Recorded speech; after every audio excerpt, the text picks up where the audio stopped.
Yo, welcome back. It's GTA 5 with a therapist. Here we are at part 12 already. Hard to believe that we're this far in already. If you've been watching all these VODs on YouTube, thank you so much for taking the time to watch them. I really appreciate it. As always, throw a like on the stream if you enjoy it. Leave a comment down below. Join us live on Twitch sometime. And yeah, tell people about the stream. Your engagement has been amazing. I love reading the comments. I hope you've been enjoying this. I assume you are since you've made it this far. Let's enjoy part 12. Let's see what kind of mayhem we can get into this time around.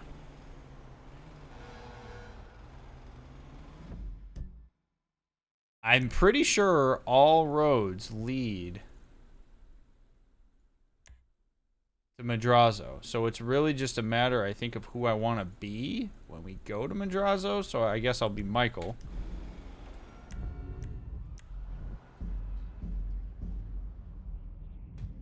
Oh, look at that. Michael's not too far away. Everything hurts. Michael! Stop chucking your coffee cups on the ground like that, man. I've heard that place has great salmon. It is a mood, though. It is definitely a mood. What's up, Fanatic?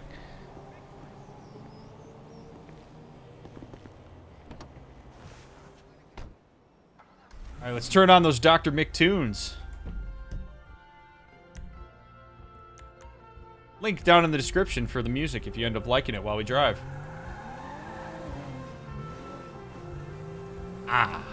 Good to be back driving in Los Santos. Let's go see what Madrazo's got for us. We got a call from Martin after we paid off his house and everything, and I guess he wants us to do some work for him. We're all back in the game.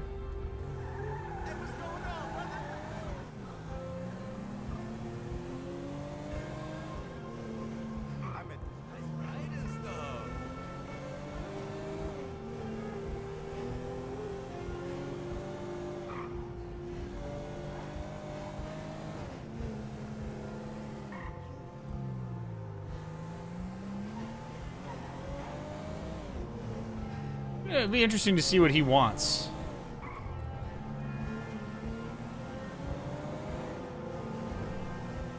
Whoa! Too close! Oh! Whoa!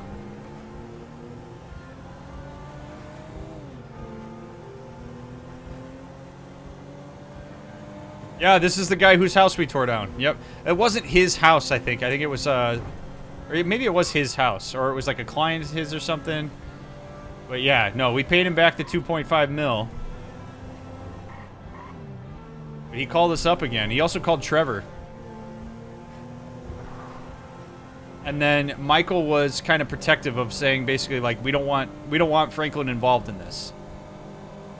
He's kind of trying to like protect Franklin, I think.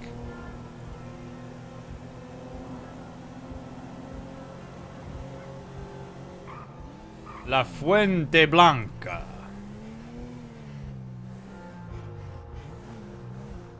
What a nice place you have here, Mr. Madrazo.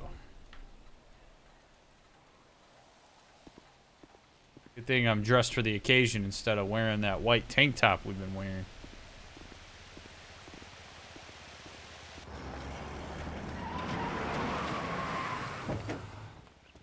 What is this?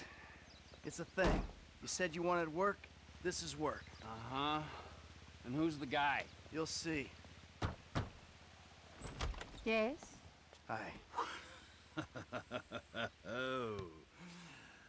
Hello. We're looking for Mr. Madrazo. Patricia, for fuck's sake, just let him in. Right this way, gentlemen. Patricia, get us something to drink, would you? Quickly! Hey, good to see you again, Michael. Likewise. It's my friend Trevor.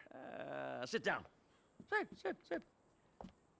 So, what did you tell him about me, about Martin Madrazo? Martine's an old friend of mine, Trevor. The truth. Martine He's a terrifying psychopath who tried to kill me. Exactly. Some people. They no longer fear me as much as they used to. People who wear clothes to me. My cousin, you met in Michael. Well, apparently, he's thinking about testifying against me. So I have him killed. I'm going to. By you. Our debt was settled. This is a favor. For a friend. But does friendship mean nothing these days? Hello? What's the deal? This is him. Javier. He's flying off to Liberty City this afternoon. And he's taking some files of mine. Innocent files that, I need back. There's a gun set up in the hills. I have a man watching at the airport. We'll let you know, and when he flies by, shoot him down and get the files back. Man, what's the pay? Huh? Trevor, come on. You still want the drink? Not now! Pendeja! ¿Qué no ves que estoy hablando con unas gentes aquí? Don't you see me talking to some people here? All right. All right, so he just gave us a lot of info, both in what he said to us and how he engaged with Patricia. Creating fear. Game is still quiet. Okay, I'll bump it. Creating fear via unpredictability is what Trevor does, and is apparently how Martin was able to control his environment and the people in it. It's hard to know why he's no longer feared. Perhaps it's because people have passed him by. Perhaps he just doesn't have the kind of influence he used to have. Maybe he didn't follow through on a few threats. Like maybe he talked a big game, and then when people realized that he wasn't going to follow through on it, or that he couldn't follow through on it, it undercut all the power he had, because sometimes the perceived control a person has is more important than the actual control they have. So we see him overcompensating for that through aggression and being cryptic and being directive, but also doing this whole, like, we're friends. And when he snaps at Patricia in the way that he does, I think it's really just that's a reflection of the fact that the man feels out of control, and he only feels in control when people are afraid of him. Doesn't excuse his behavior to Patricia at all. But I'm sure he's not in a position where he's used to asking people to do things for him.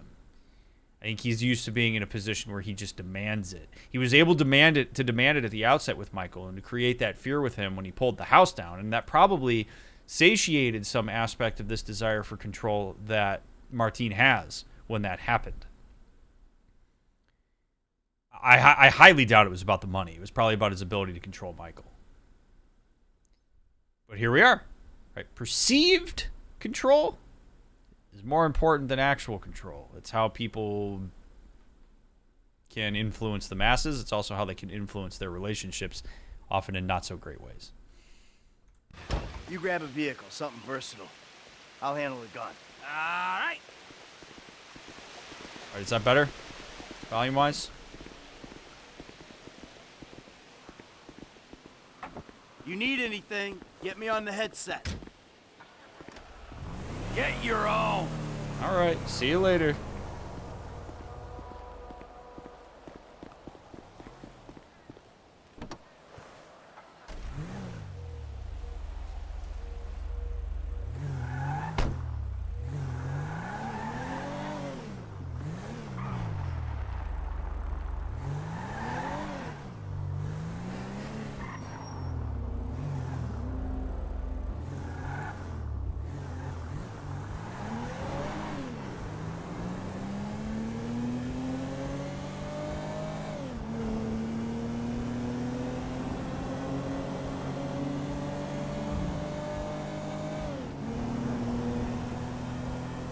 Mike, you there? I got some poor bastard's dirt bike. Yeah, okay, well, I ain't at the observatory yet. Start heading that way.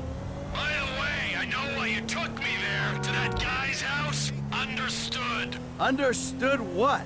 That he's a terrifying psycho and that you might have that in common? What is it? We gotta work for him. We don't gotta work for anyone, but I read you, man, loud and clear. What are you talking about? All that Aztec stuff, those weird little artifacts. What? The little fertility statues, whatever. The guy has trouble getting it up. We'll clear 2-3 million on those, easy. Perverts will pay anything for hope. We weren't casing the joint. We didn't agree to a fee for this job, so what's it all about? Okay, the guy lives well. That don't mean we're robbing him, but it does mean he's got money to pay people who help him. When the time comes, he'll do the right thing. If he don't, please, let me handle it. You don't get a wife like that without being rich and an asshole, right? The fuck?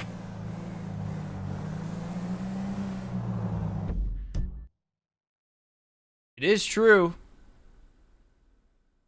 that there's not much reason for us to do this. Madrazo doesn't have anything on Michael anymore. So we all may be wondering the same thing that Trevor is. Why are we doing this? Well, Michael lost a lot of stuff. He lost his family. Amanda, Jizzle, Tracy, they're all gone. Well, rather than Michael using that as an opportunity to really look at himself and ask, what does he want to be? He is going back to old patterns, which is what a lot of us do. His purpose is in thinking through how to do these things that other people won't do. This happens for so many people when we don't actually think about who we want to be or what we want to do.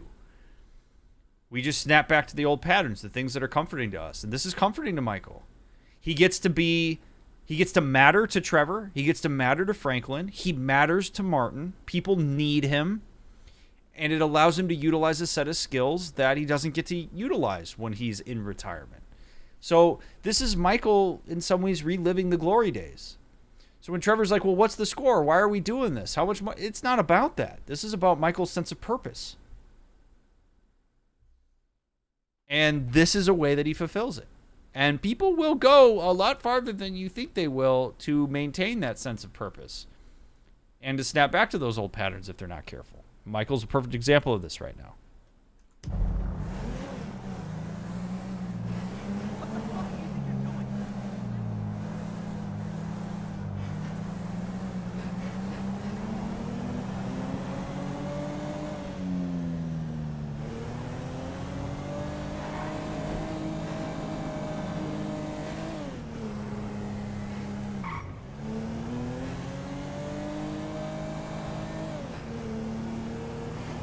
Back up to the observatory, huh?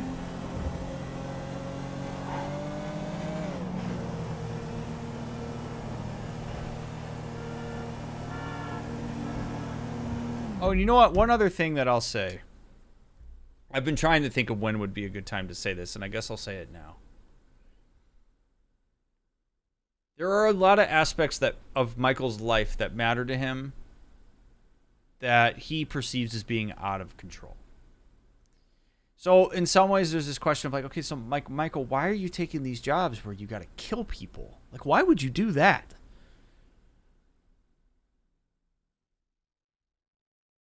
Ending another person or thing's life is in a lot of ways the ultimate sense of control.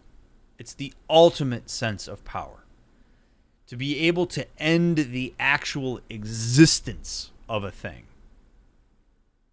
is just, it's a powerful, powerful, powerful thing. And if Michael has already done that in the past, this is something that he's habituated to in a way. What better way to regain some temporary sense of control than to end people's lives? In this case, on behalf of Martine. Taking the sniper shot for the FIB. it's also probably a subconscious way for him to have a sense of control over the other people in his life, where like he could imagine that this is them, right? He's ending what they've done to him. But killing people is a really strong piece of control. And it would be alluring to a person who feels like his life is slipping away from him. Not just because his family left, but because he's getting older. And that has its own ramifications.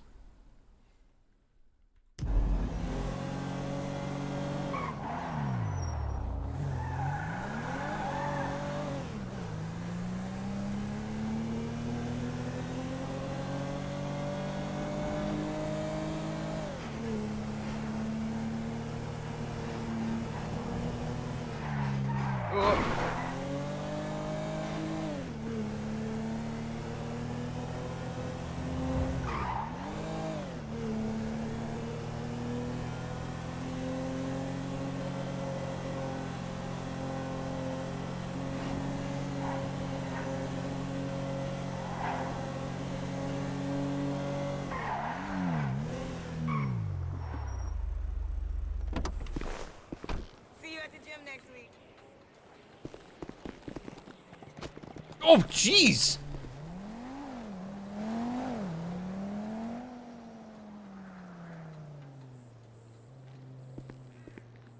It's just some random deer at the observatory. All right, Trevor! I see the van with the gun in it. You nearby? Not far out. Shoot the plane down, and I'll be ready.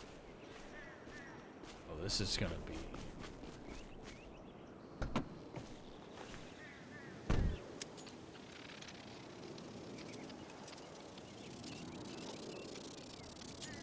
T, if you could see this gun, it might convince you Martin Madrazo ain't someone to be messing with. The fancier the gun, the bigger the pussy who owns it. Now take down the jet.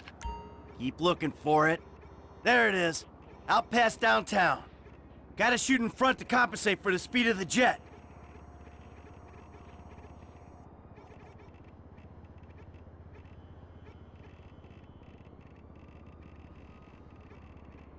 Ah, shit!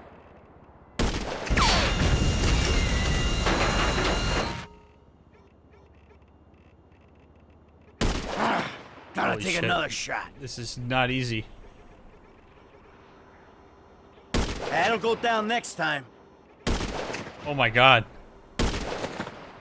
This is really not... There we go.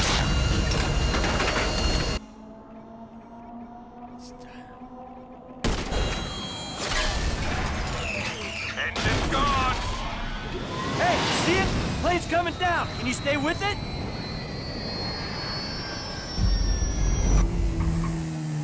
Oh, hell yeah. Let's go. Oh, I am so sorry. We're plugged into the air traffic control channel. Keep me updated. Okie dokie! Woo! Gotta take this off-road if I'm staying with the plane! Oh my god. There's a small jump coming up! Oh. Oh, shit. Oh. Oh. Oh god. Oh. This is Flight November 9er Charlie Echo. Our engine number 2 is blown. Roger, November 9er Charlie Echo. Fly heading 240. Say your soul's on board. Run, Trevor, run. Damn it. Flight That was going November so 9er well. Charlie Echo. Say your soul's on board. Yep. Yep. Saw that coming. Saw that coming. Oof. Let's try it again. This is a really cool sequence. We're plugged into the air traffic control channel. I love how I have sunglasses on, and you can tell that I have sunglasses There on. you go! Plane ain't following the road! I gotta go cross country! You think I can clear 2 lanes of traffic? Woo! This is Flight November 9er Charlie Echo. Our engine number 2 is blown. Roger, November 9er Charlie Echo. Fly heading 240. Say your soul's on board. he's going down. Good. Stay on him. We need the files. Flight November 9 to Charlie Echo. Say your souls on board? 2 souls on board. Engine 2 totally lost. All hydraulics lost. All hydraulic systems are gone. Roger, November 9 to Charlie Echo. Where are you putting it down? We're not gonna make the runway. Gonna have to ditch the son of a bitch and hope for the best. Holy shit. Global warming is baloney. Did you see that? We still got him? I'm on him. He's past the airfield. Landing ain't gonna be pretty. Where are you putting it down? Can you make the Alamo to the airfield? Can't pull it round. Gonna have to put it down in a field somewhere.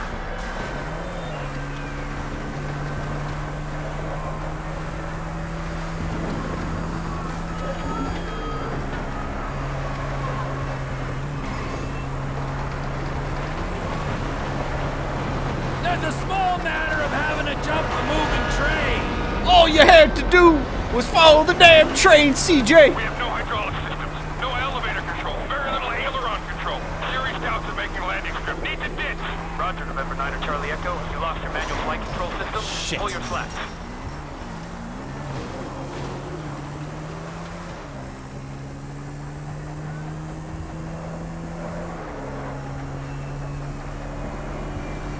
Run! You better be working. Okay, this guy's going down any minute. Good. Let's hope you don't take out some poor farmer while he's at it. Only thing they farm out here is methamphetamine. Ah, Trevor Phillips country. God, I miss it out here. You gotta come visit sometime. Yeah, How is this thing still staying up? Losing Amazing. altitude rapidly. I'm going to have to bring it down in dirt. God help us. Roger, November 9 to Charlie Echo. What is your status? God help us.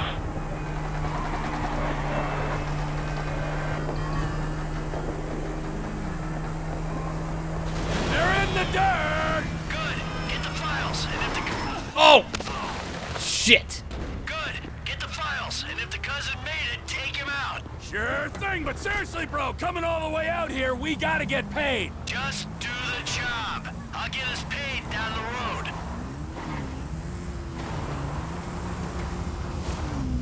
Silence Javier.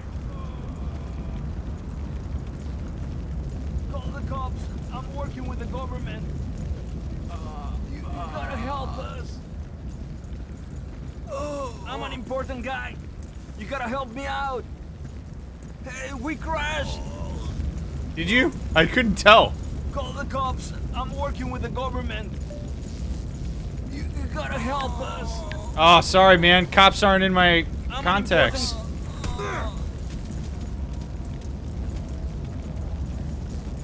All right, brother. Ambulance will be here soon. Yikes. Damn.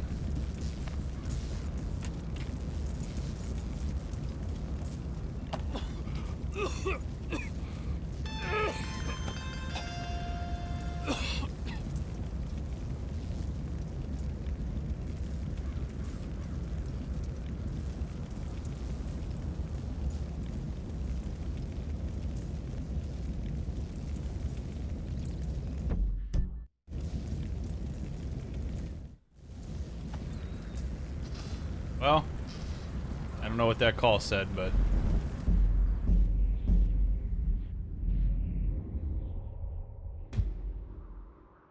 oh well. Leave the area. In the van? Why would... oh, the guns, okay.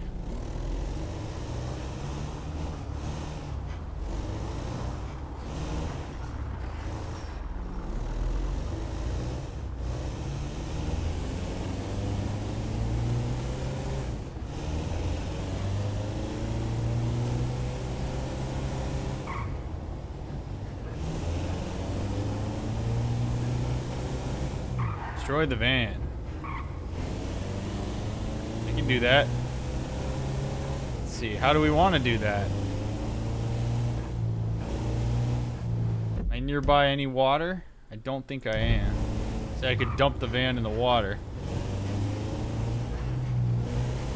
This super expensive sniper rifle in it?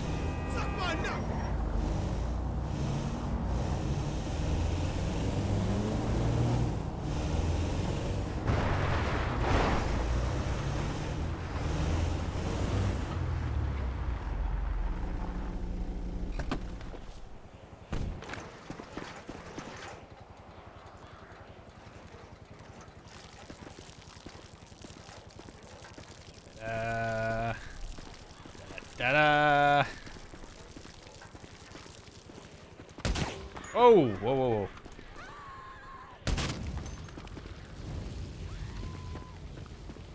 Take a look at our handiwork.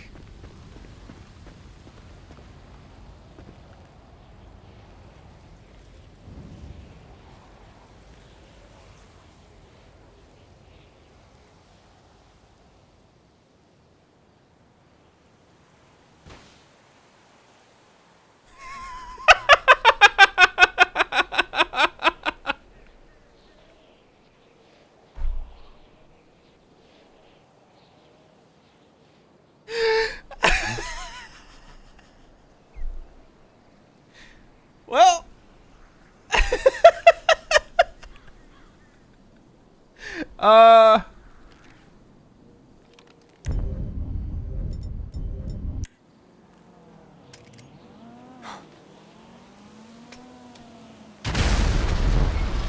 there we go.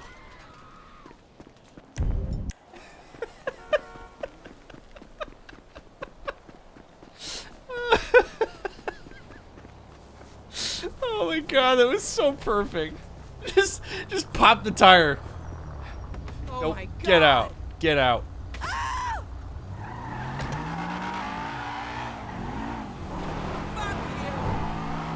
Oh. Like this car.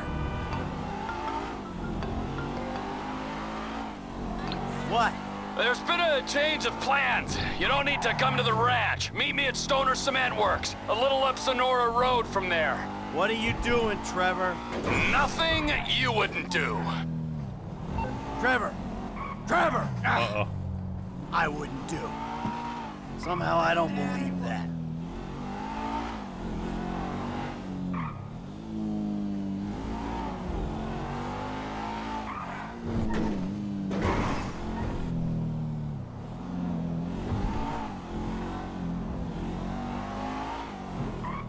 Nothing that you wouldn't do, huh? Like how Trevor says that and it scares Michael.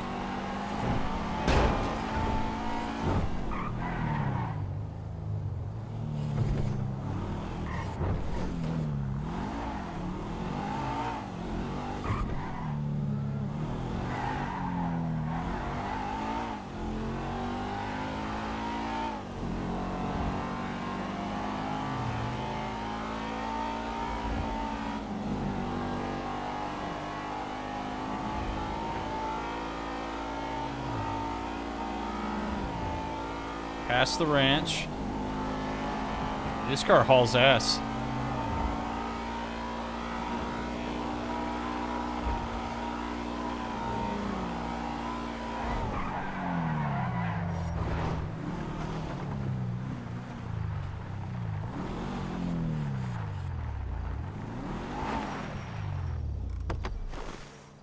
Where is he?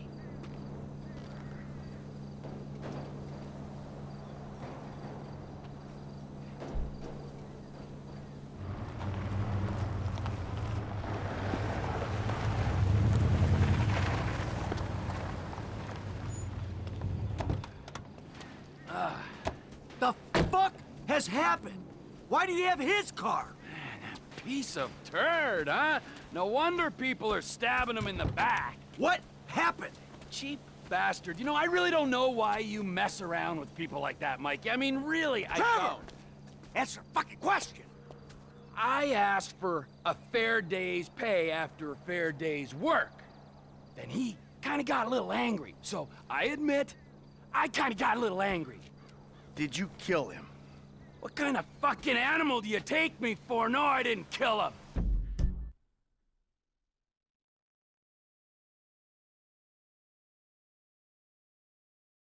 It would be... I'm done putting the caveat that I'm justifying everybody's behavior, okay? Everybody in Grand Theft Auto sucks. Done.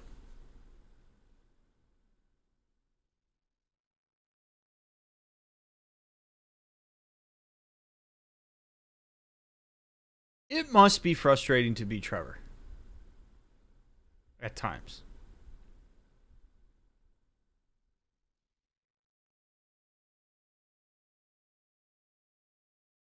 Does Trevor control engagements by being unpredictable?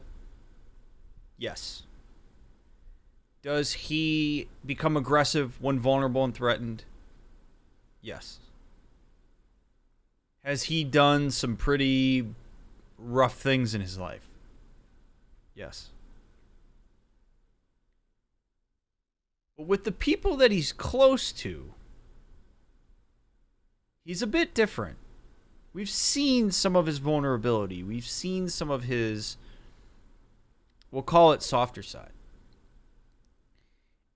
And Michael, when he doesn't know what's happening for Trevor here, he makes an assumption that everybody seems to make about Trevor, which is that you must have done not the worst thing.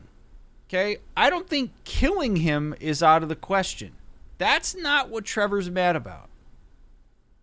It's that people assume that he did the dumb thing. Killing Martine would not be a smart idea. And I think Trevor is offended here not because Michael's insinuating that he killed him, but because he's insinuating that he would have made a stupid decision. And this comes back to what we've talked about so many times, which is that people make this assumption about Trevor that he's unhinged, he's kind of an idiot, and that he's just acts on aggression all the time. No, Trevor is one of the most measured people in this entire game. Trevor is one of the most intelligent people in this entire game. So to insinuate that when he is angry or in a bind that he would not make a thoughtful decision about what he's doing is insulting to him. He doesn't get a fair shake. And I actually think that part of the reason that Trevor does act as aggressively and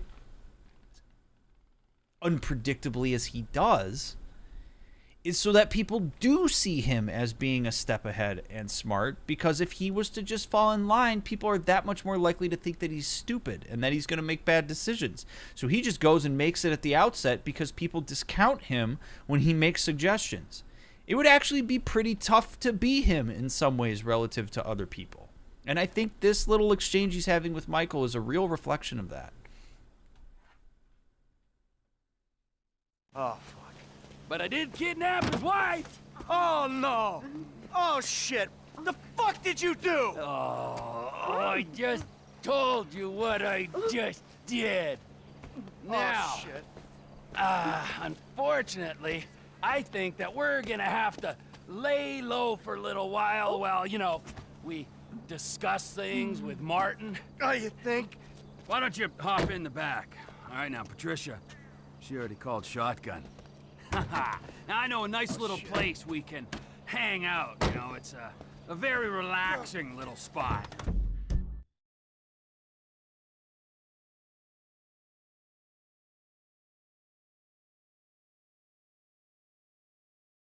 I don't know that this carries the leverage that Trevor thinks it carries. Unpredictable, for sure. I don't think Martin would have seen this coming. I think the reason Martin would be pissed about this more than anything else would be because it happened under his watch. From what we saw, I don't think Martin really gives a shit about his wife. But we've got some leverage on him now, maybe. It maybe is a little bit of a miscalculation from Trevor, because it was very clear that Trevor was interested in Patricia, sexually or otherwise, and maybe assuming and projecting that Martin would feel the same way. Martin didn't treat her that way, so I am a little surprised. But let's not make this about the content of what's happening here. Let's make it about the process. Martine is vulnerable. Martine has lost his sense that he has instilled fear in people. And what better way to show that you're not afraid of Martine than to take his wife out from underneath him? Right? Like, that says, you can't touch us. Whatever shit you're going to give us because we took your wife, we don't give a shit. So we really did, from like a psychological standpoint, I think Trevor really did undercut Madrazo here Because Madrazo's going to look at this and be like, holy shit. These guys aren't afraid of me at all. And that's going to send him into a tailspin. That's going to give us the leverage. So the leverage isn't so much about having his wife. The leverage is that we were able to do something under his own nose. And the hope would be that that's what Madrazo engages with. This backfires if Madrazo goes into a space of apathy about his wife. If he's like, I don't give a shit. You guys are idiots. You did the wrong thing here. That's how he would be able to maintain that sense of power. But I don't know that that's where he's going to go.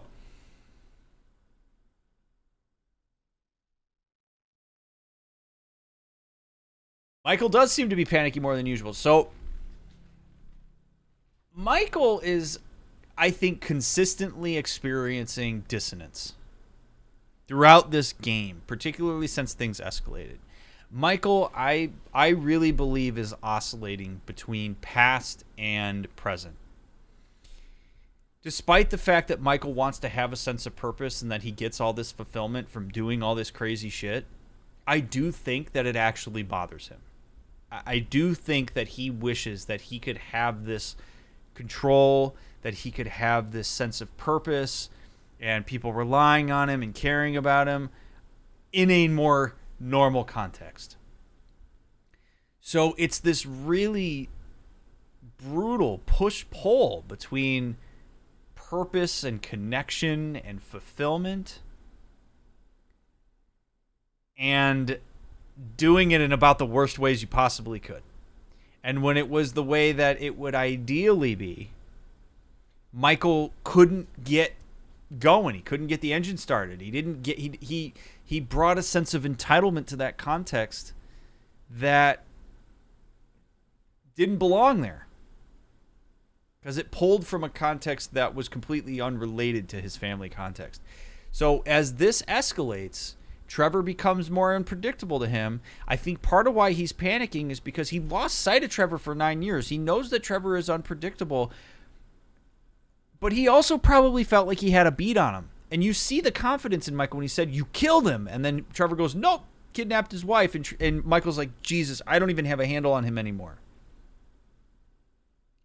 Now my loss of control is showing up in a context that I have traditionally felt a sense of control in. And so that is going to create panic for Michael because now there's a shitload of uncertainty. This whole mix, there's so much going on here. A little getaway, if you will. A cabin in the woods.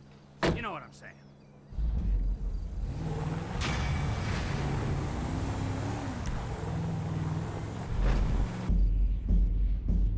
Meanwhile, Franklin? Come here, boy. Come here. What up, Chop? Yeah, good Chop. Good Chop. I have a ball in the weapon wheel. Oh, here you go, Chop. Get the ball for me, boy.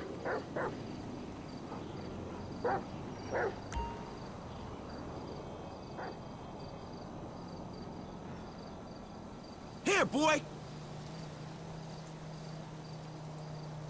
Yeah, good Chop. Right, man, you cool. Good Chop. All right, we'll do one more. Bring it back, boy. Go get it, boy. Yeah. Good Chop. Good Chop. Chop, come here.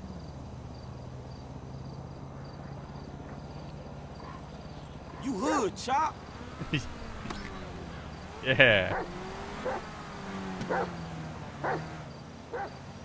How did we get here on my motorcycle?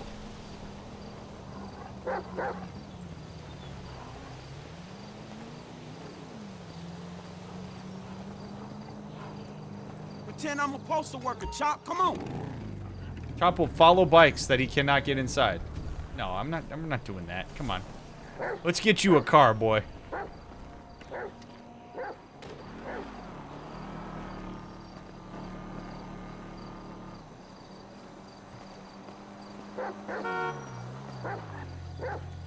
Look at me. Get the hell out of your car. Get the hell out of your car. honk at me. Shit! Come on, Chop.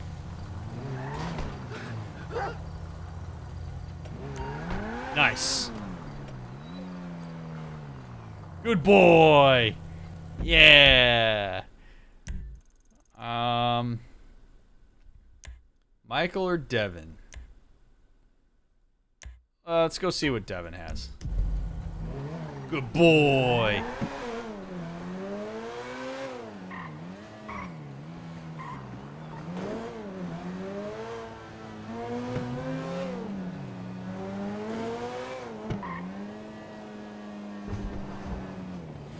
Not that I can think of, Neuro.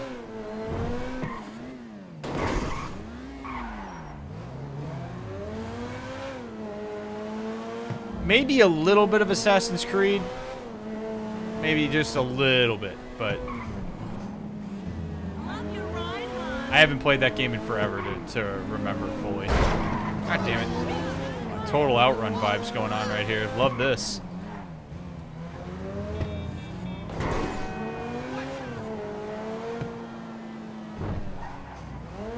Look at that. What a view. What do you think, Chop? Calculated.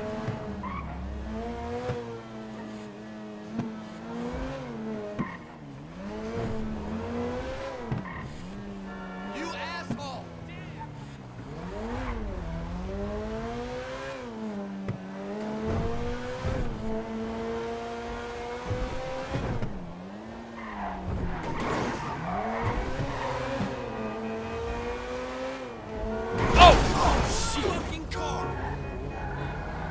Sorry, bud. I'll send my insurance in the mail. You owe me $20.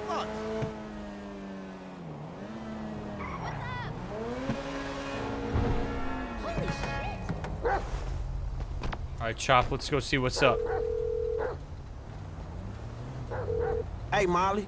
I'm outside the studio. All right. Go over the wall and find the car on the lot. And then what? Only the principal actors and stunt people are authorized to go near it. So, you could get in wardrobe and play the part, or try something else. All right. When you're out of there and clear of studio security, call me. Alright, we're not gonna walk in with an assault rifle, Franklin. Find the actor.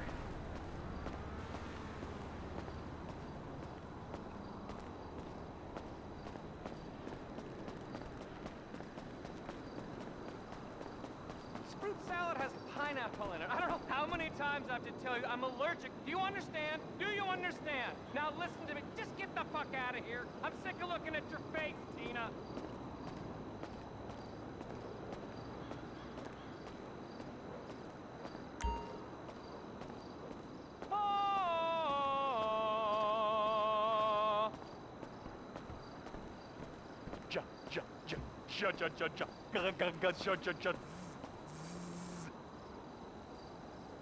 Like the Airstream trailer he's got. I train.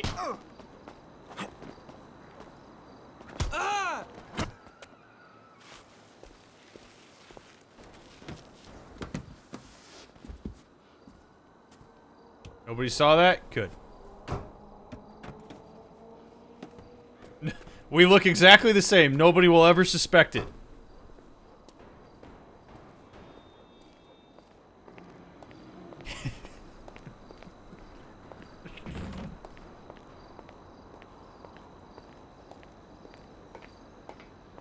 Boy, fans of the MCU are gonna hate this.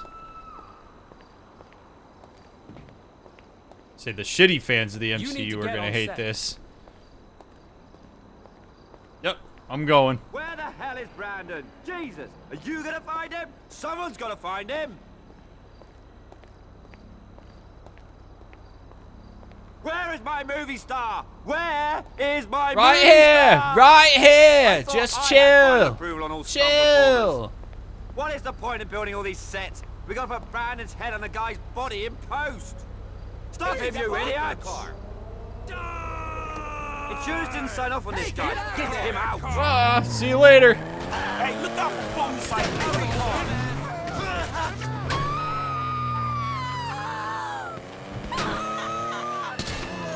Oh my god!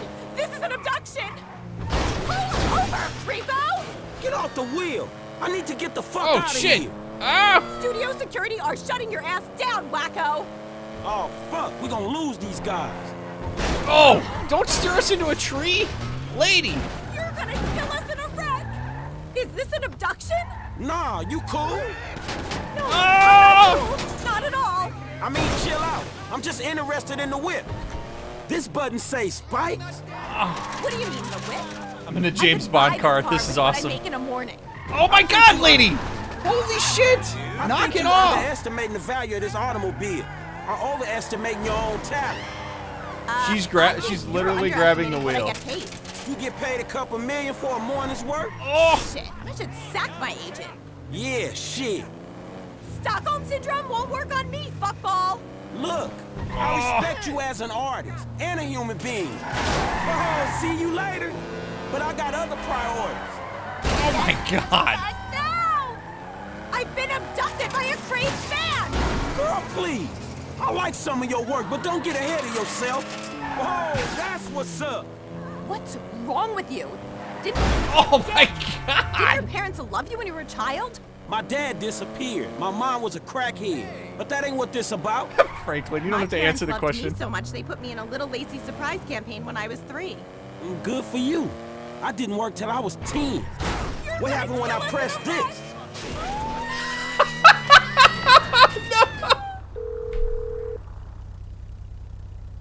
If you have the car, bring it to Hayes Auto in South LS. Mr. Weston is marathon training, but he can change his route and meet you there. Yeah, okay. Because I got the car and it was messy. That's fine with us, but your associate, Michael DeSanta, has done some work at the studio and he might not be so happy. Yeah, whatever. What kind of shape is the car in? Well, whatever. We plan on refitting the guns to take live ammunition. Do the traffic spike and ejector seat need replacing too? Both of those is going to need replacing, all right? Good. One more thing. Mr. Weston's security detail are concerned about a suspicious figure near the garage. Let us know if you see something. Oh my god! I can't believe that was an ejector seat.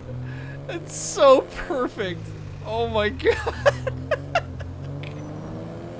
Oh my god.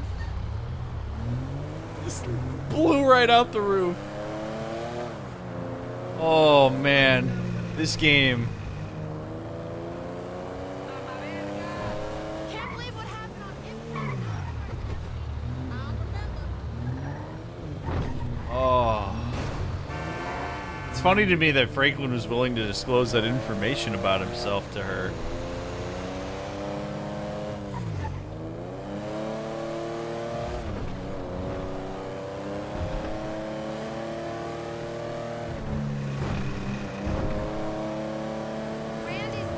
Like literally trying to emotionally connect with the person he's hijacking.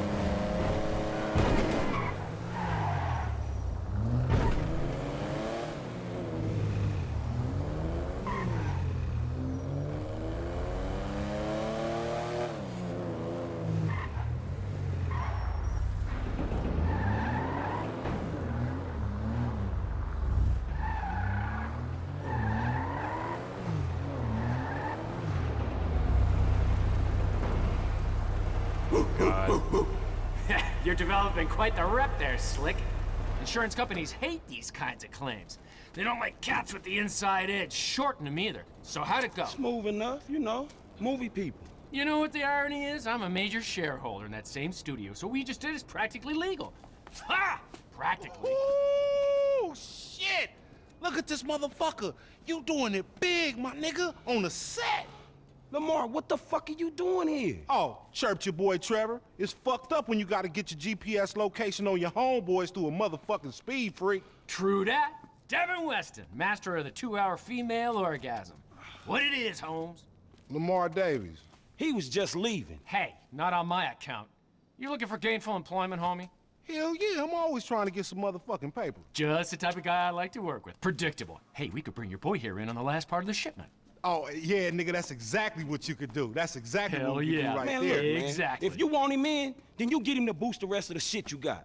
Oh, Give me my money and I can go on with my motherfucking life. Oh, no, am I sensing tension here, Slick? He's the spirit, but you're the brains, am I wrong? I can see it. Look, I need you on point when we move this stuff out of town.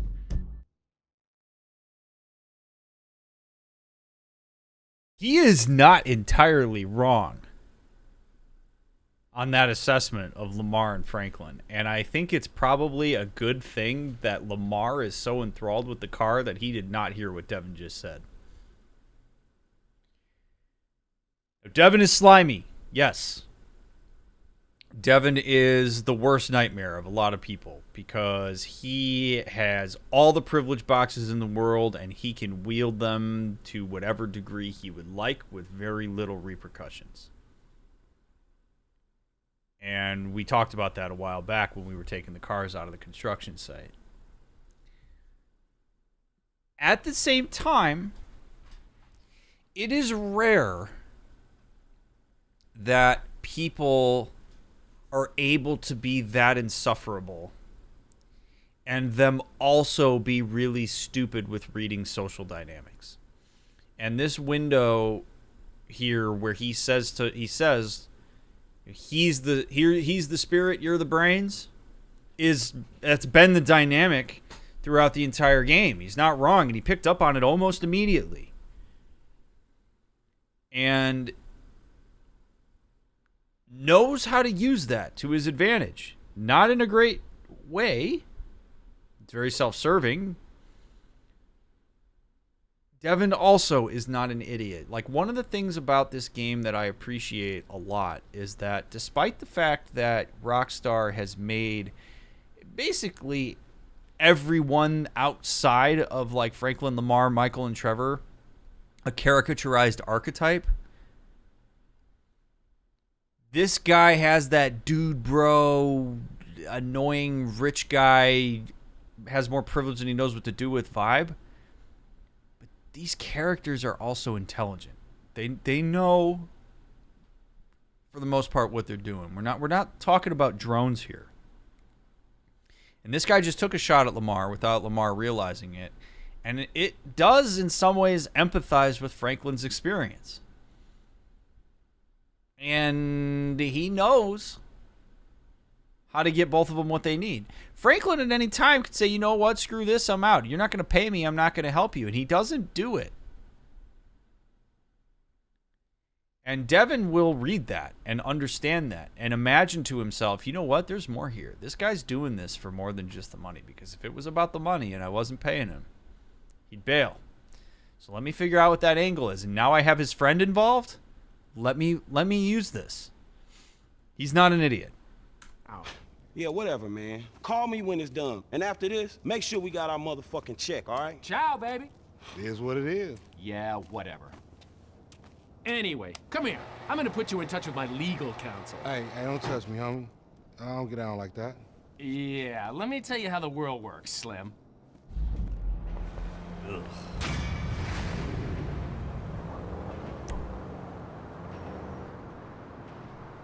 See that?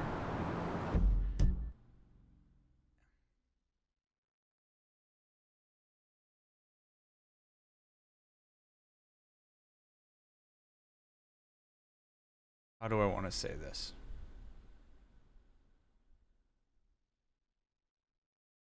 He sucks. Okay? Devin sucks. I agree with this completely. But I don't think it's interesting for me to just sit here and say Devin sucks.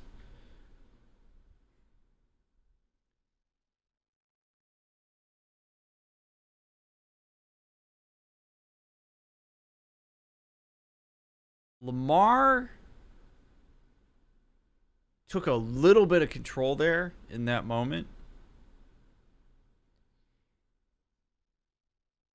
And it was intolerable to Devin. It's clear that he doesn't think as highly about Lamar as he does Franklin. He goes to try to do his buddy-buddy thing. Lamar actually says, don't do that shit. I don't get down like that. And Devin immediately starts to undercut him. Let me tell you the way the world works. You know, yeah, whatever. Apathy. I actually think to an extent that Devin would do well to get excited about Lamar, but in a different way. Not in the artificial dude bro way, but in a way that really gets Lamar to feel like he's got purpose and like he matters. Purpose and mattering doesn't really get to Franklin, but it does get to Lamar. So when he dismisses Lamar like that, it's not to connect with him, it's to establish a hierarchy, which in a lot of these types of interactions, that hierarchy needs to be established before the connection. And a lot of people do this in real life. They'll do it in the way that they do a handshake. They'll do it with how they acknowledge a person, the way in which they approach somebody. Humans innately, from like an evolutionary perspective, are kind of wired to establish dominance and submission before anything else, and then you connect via that. And so for Devin, he needs to be very clear with Lamar about who's in charge here. And he knows that he's got some leverage on Lamar wanting to have some purpose in this and wanting to have some skin in the game. And so then he'll connect after that's been established. But he's not about to let on that Lamar can tell him what to do and that Lamar can set boundaries with him. Because then he loses everything because he's so unlikable.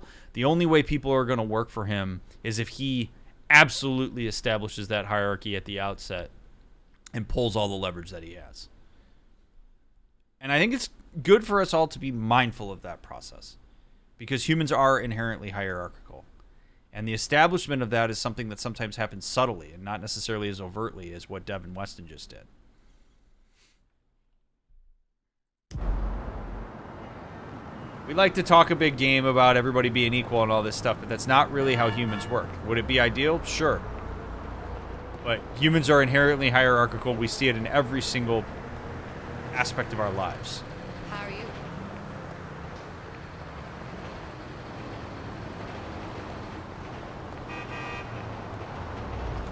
If you want a little bit of insight into some of what I look for when we're doing these missions and when we're playing this game and I'm doing these analyses, is I'm not looking at necessarily what specifically is happening. Like in that moment, right? Like Franklin steals a car. Lamar shows up because Trevor called. There's process that's happening in these relationships. There are things that are in a very meta way being established in these connections. And those are the things that are more interesting to me than just stolen car or ejector seat, yada, yada, yada. Which does lead me to a point about Lamar and Franklin. Lamar found Franklin by pursuing him. We've seen a little bit of that throughout the game. Franklin doesn't often go out of his way to find Lamar, and I think in some ways Franklin might even perceive Lamar as being an artifact of the life that he's trying to leave. And Lamar, in a lot of ways, has shown that he needs Franklin more than Franklin needs Lamar. And that puts Lamar inherently in a one-down position. When he says, I had to call Trevor, use a GPS to follow him.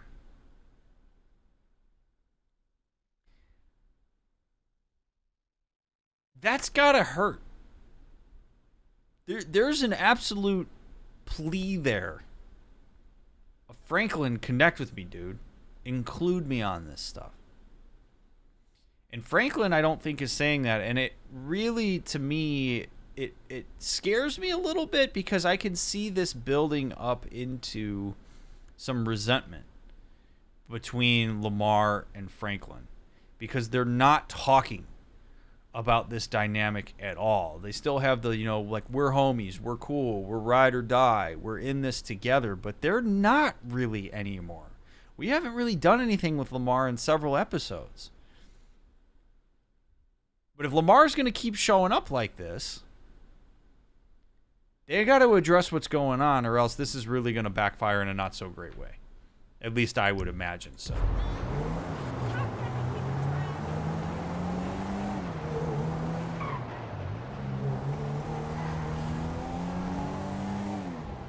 Lamar does have strings he can pull. He does matter to Franklin.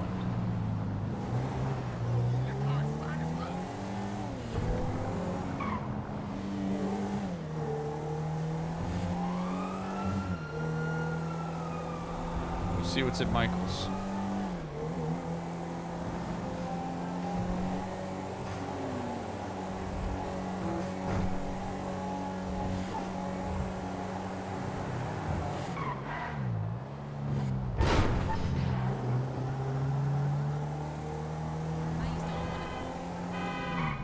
I'm going to use this drive as an opportunity to say that I appreciate all of you being here. Thank you so much for taking time out of your night or day to watch this playthrough, whether you're here live on Twitch or whether you're watching the VOD on YouTube. I really do appreciate your support of my content. If you're watching on YouTube, make sure you follow me on the links down in the description. Leave a like on the video if you haven't already. And obviously, if you're here on Twitch, check out the links as well. There's a car right here. And I also want to thank, I know there are some people that watch this on YouTube that you'll either like buy some merch or something like that or become a member of the YouTube channel. And I just want to thank you for the financial support. I really appreciate it. I know I'm not there to be able to thank you while it's happening, but thank you.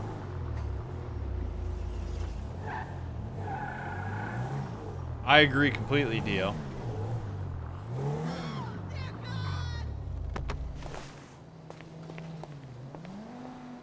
Still got my suit on, looking fly.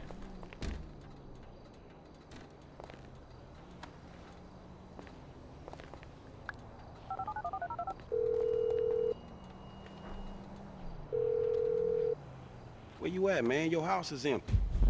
Oh, hey. I had to kind of lay low for a while. Yeah, that nice Mexican we met. Me and T did that job for him, and we fell out. You gotta be joking. I wish I was. So where you at now? Desert, out by Alamo Sea.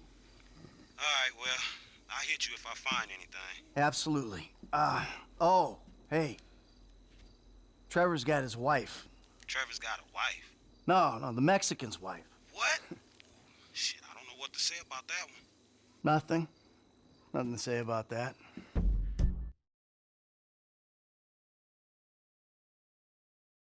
For some, this may not be so subtle, but for others, it probably is.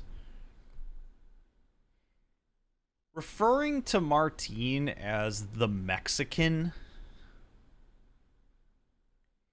while some might look at that and say, well, yeah, it's just a really easy way to differentiate him to Franklin. And, you know, he's Mexican, they're not, so now you immediately know who you're talking about.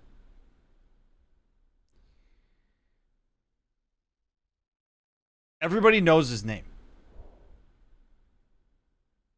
They know his name. Sometimes some of our biases that we don't immediately attend to come out in areas and spaces that we wouldn't really pay attention to. I don't know that Michael is doing this on purpose, but he is absolutely othering Martine and undercutting him via objectification by just referring to him as the Mexican. And take Martine out of this for a second, and what that suggests is that there are these clear lines and boundaries of identity in Michael's mind that he uses as markers that all of us will do as a classification, but also we do have to be mindful when patterned in the way in which we keep people subordinate in our minds by using very overarching identifiers to identify those people personally.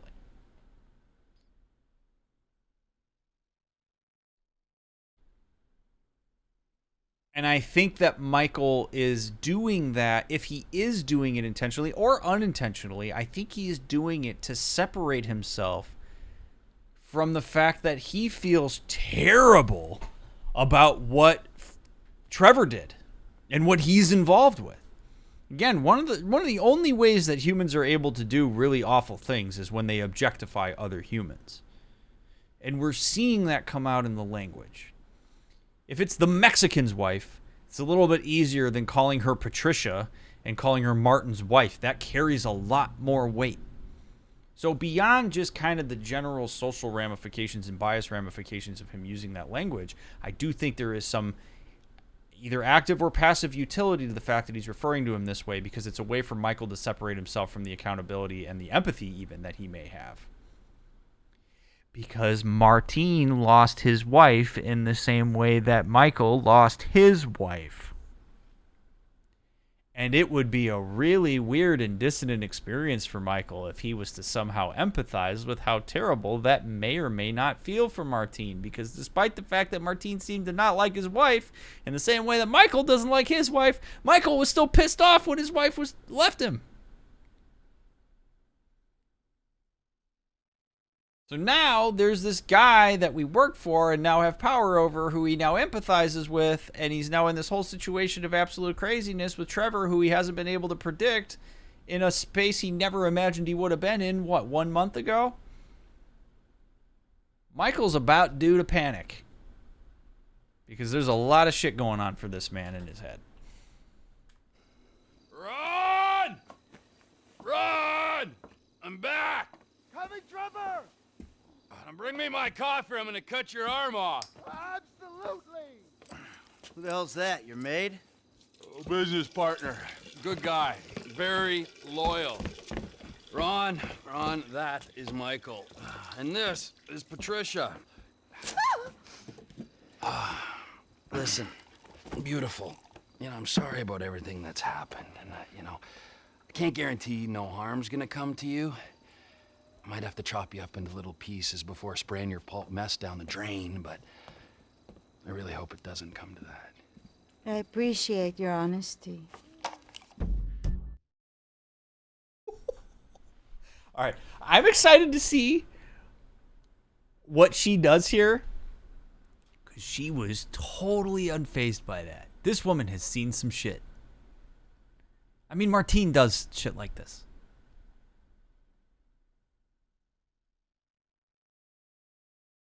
So she's taking this in stride in a way that I actually think might throw Trevor off. Or it's going to massively turn him on.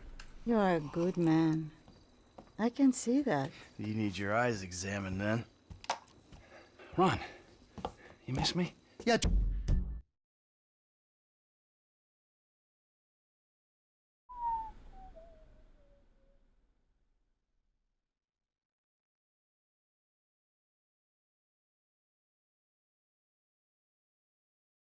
That was good.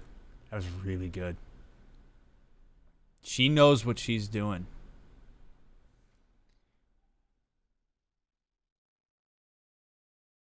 And that hit Trevor.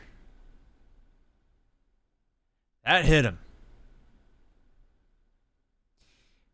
One of the ways that you get a lot of information from people is what they do with themselves physically in response to things. Trevor sits down and he makes eye contact with her. He stays calm. He does this kind of empathy thing before throwing a punch. And she looks at him and she just very earnestly and calmly says, "You're a good man." His eyes widen and he backs up and he gets up and he walks away to now probably go assert some control over Ron.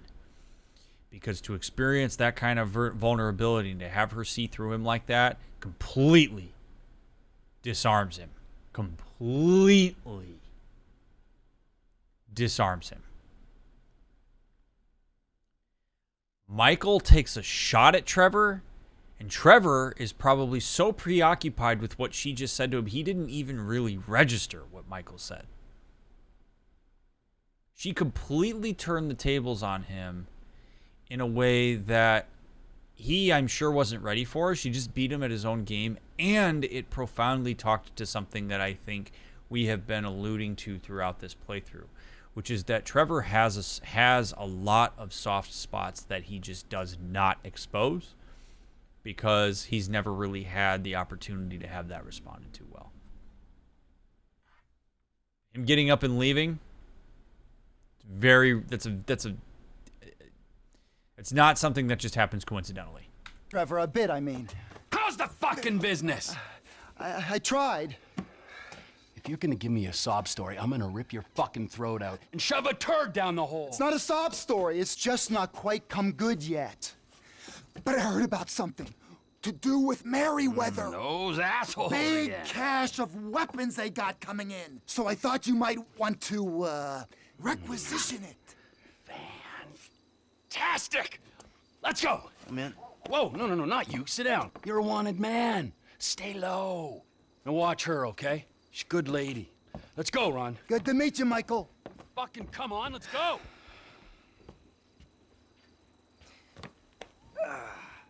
The weapons are coming in by air. We've got a plane over at the airstrip, but... Right, let's go!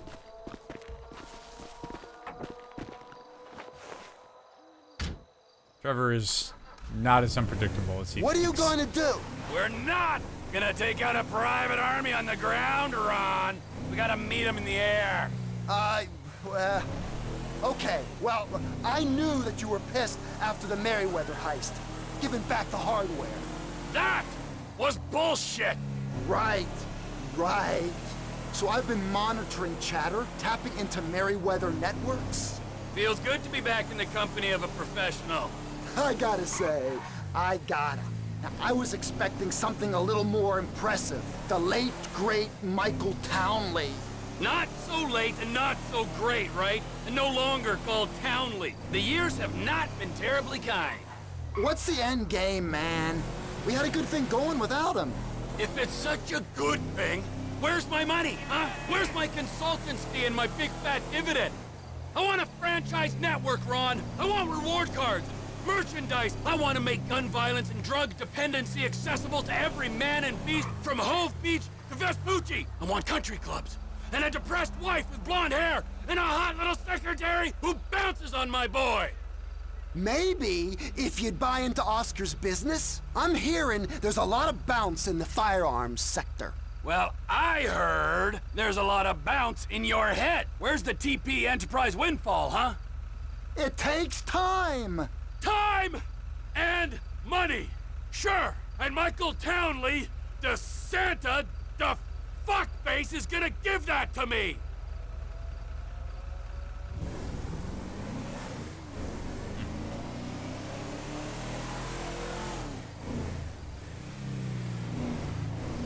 Interesting that Trevor values hard work, but also seems to have a sense of entitlement around what is owed to him.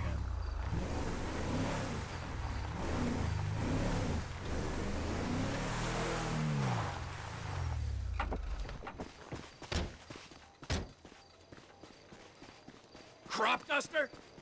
That's the best we can do? Get in touch with my Mexican contact. Tell him we got some guns to sell. I'll get you on the CB.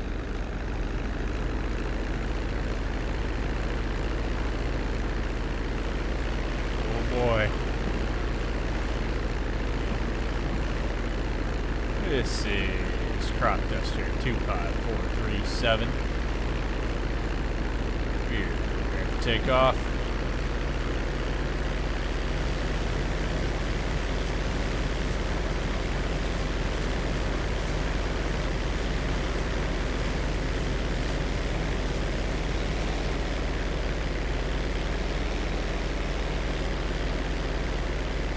Come in! The Merryweather plane's in a holding pattern over Mount Chiliad. Try and stay low. The control tower at Fort Zancudo is monitoring air traffic. Oh my god, the wind is really pushing this thing. I wish we were doing this during the day. This is brutal to do at night.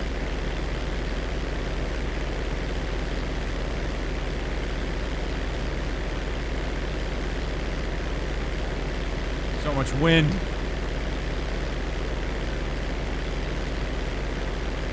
Cargo planes on my 12. got the weapons they're using to enslave us on board. If we could get a hold of them, oh my god. There it is.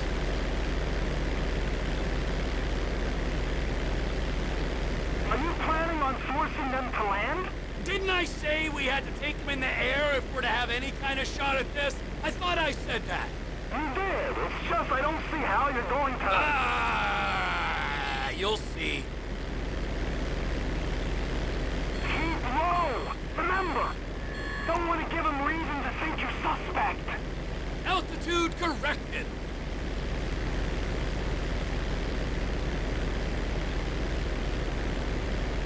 God, this wind.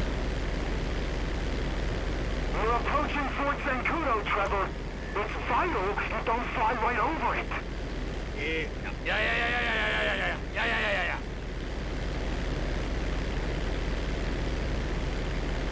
I have no idea what our plan is here, but this is gonna be wild.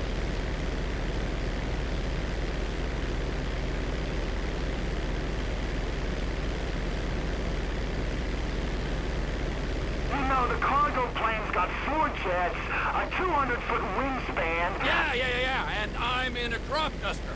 This is something I'm acutely aware of. Enough.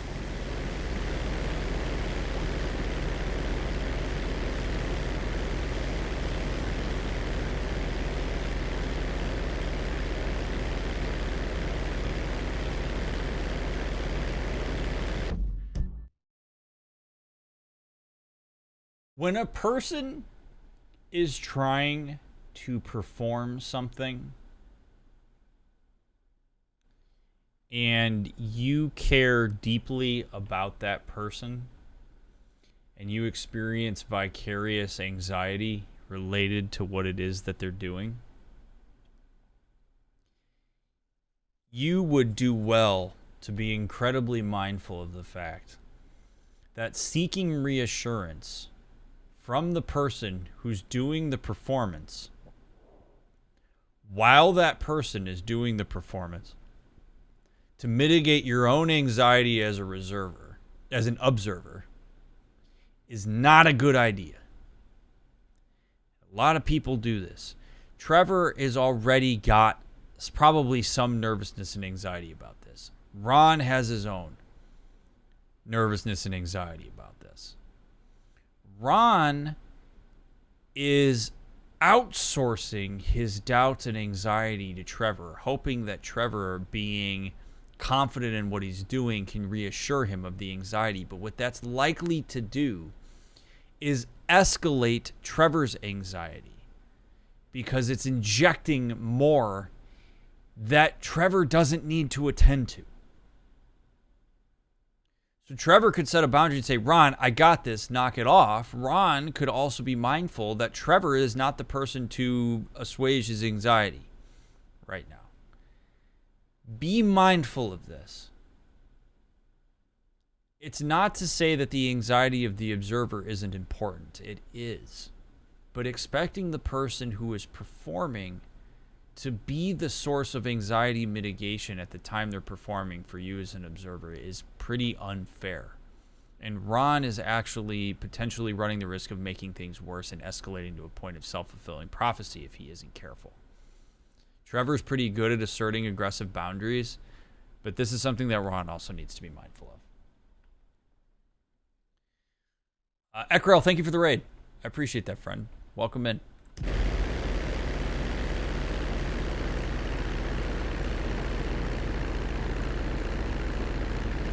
Those of you coming along with the raid, I am Dr. Mick. I'm a licensed couple and family therapist. I have a PhD in human development.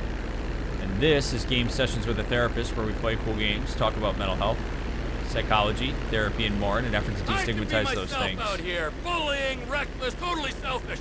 Do the things that make me me. Like kidnapping the wife of a powerful Mexican gangster and flying a crop duster toward a jumbo jet loaded with mercenaries. Exactly. Everyone's so hung up on appearances in LS, you start to forget who you are. And if you ain't who you are, who the fuck are you? Great question, Trevor. Send some. I'm plenty low enough, Ron.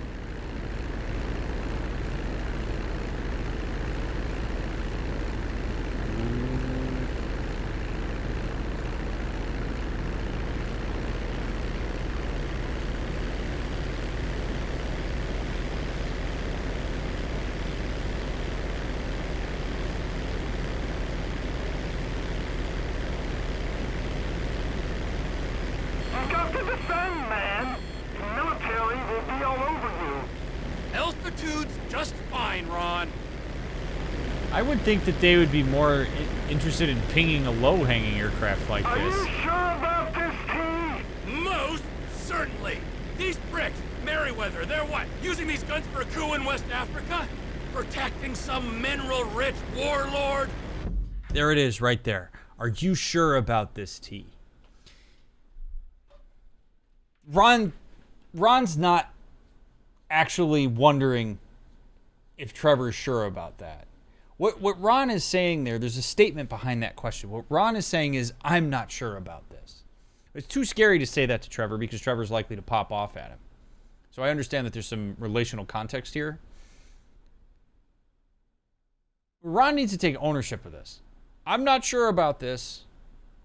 And then maybe Trevor says, well, stop telling me that you're not sure about it because I am. But don't ask questions if they are very clearly a veiled statement. Say the statement instead. Because when you ask a person, are you nervous about this? And you're really trying to seek reassurance and validation for your nervousness about it. If that person says no, it's likely to escalate your anxiety because you're not getting validation for your own anxiety.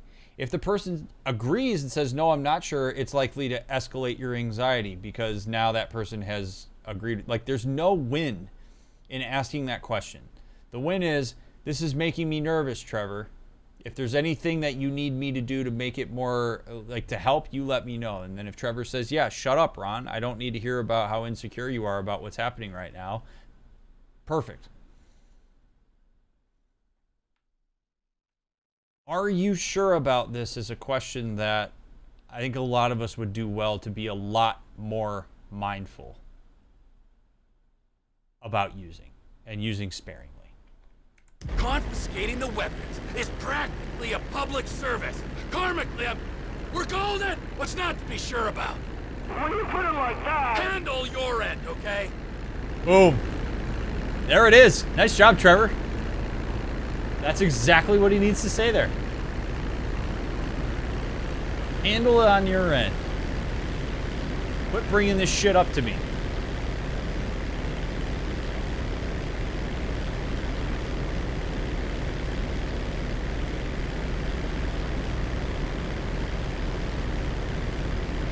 We're in Los Santos International Airspace now. You are clear to gain altitude. Alrighty! Right close to the rear of the cargo plane. Oh my god.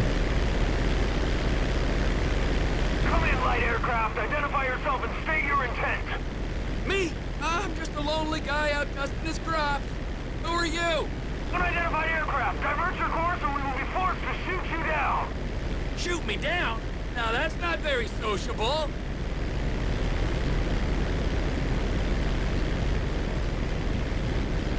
Beautiful morning here in Los Santos. Final warning. Divert or you will be grounded. I'm gonna take my chances, pal.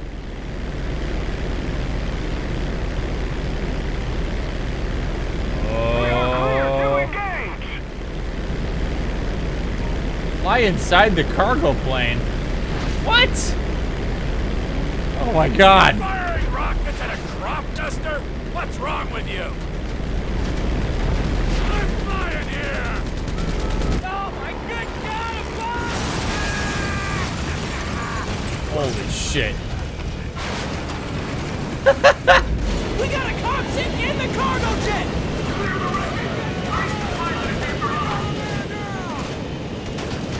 Say something!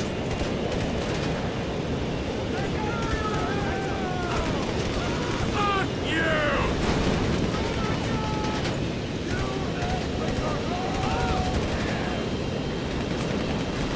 Whoa! Could have worn a seatbelt! Ah!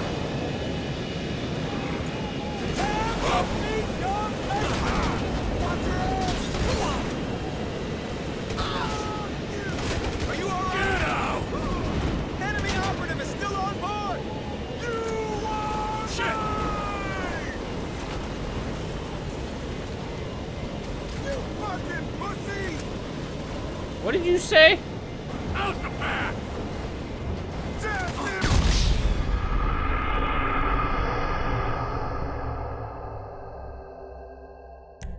Okay, whatever.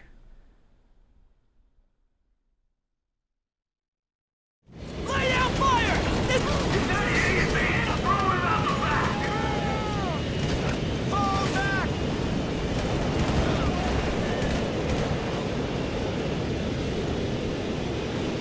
This is my plane now! Whoa! Could have worn a seatbelt!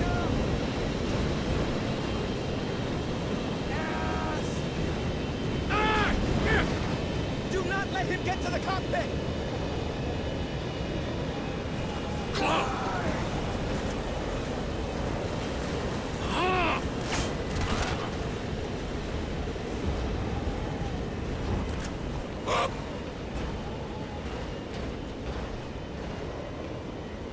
You crazy prick!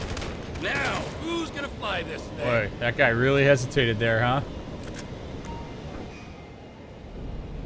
Alright, let's see what this Dreamliner can do. Cargo jet to ground control. Please be advised of a change of destination. We are now landing at Mackenzie Field.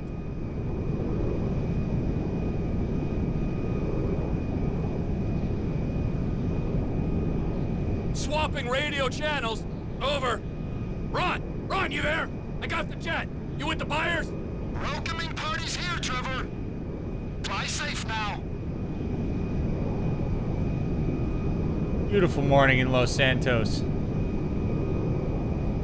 Any advice on enduring being stonewalled?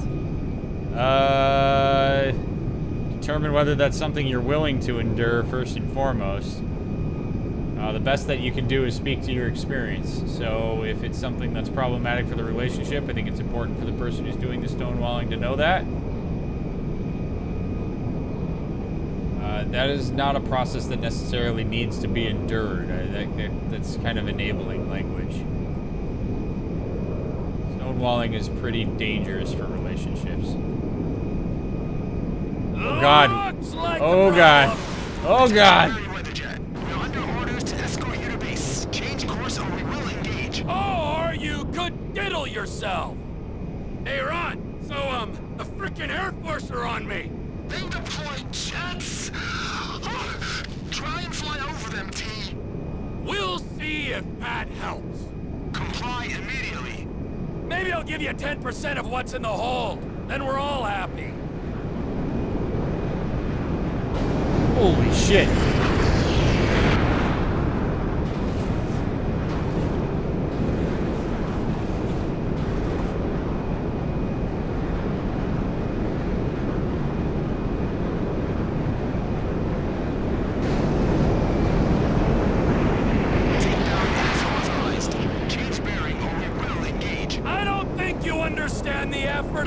To be here, pal. Well, I'm surprised they haven't shot me down already.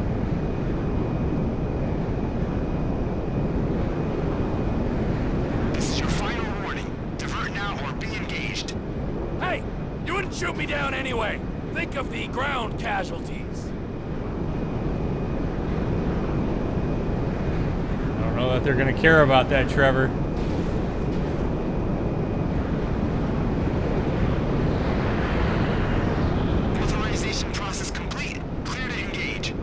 Oh, this is gonna be bad. This is gonna be so bad. Fox 2, Eagle 2, Fox 2. I'm hit! I'm hit! This goose is cooked, Ron! Ron! Ron, you hear me? The engine's gone! You ain't gonna land it! Get out of there! Jump! Climb to a safe altitude and jump from the plane? What? Oh, they're gonna come back for another pass. Pull it together!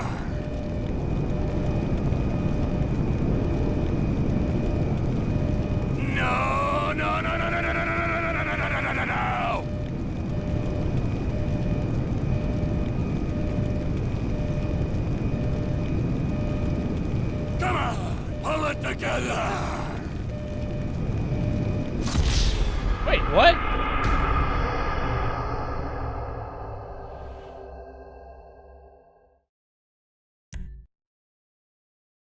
Come in, air traffic control. There's been a change of personnel and destination on the Merryweather jet. Really? We gotta do this whole thing We are again? now landing at All right. Mackenzie Field. It said go to a safe altitude. I figured it was gonna tell me when I was at the safe altitude. Changing frequency. Over. Ronnie, the cargo jet is now part of the TP Enterprise fleet. You with the Max? We're here, T. Awaiting your arrival.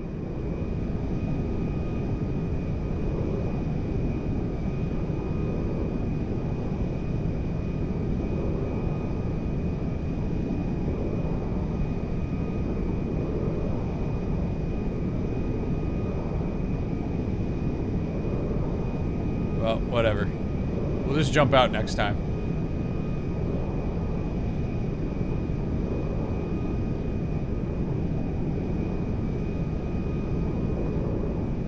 Beep, boop, bop, bop. The giant. This is a nice little cabin here, or cockpit, I guess. Hey, what's up, fellas? Really? Fighter jet? Attention, Merryweather jet. We're under orders to escort you to base. Change course or we will engage. Or you could diddle yourself. Ron, I've got the fucking Air Force on me. Shit! Gain some altitude. They might not tangle with you up there. Fly above them. All right. Comply immediately. Maybe I'll give you 10% of what's in the hold. Then we're all happy.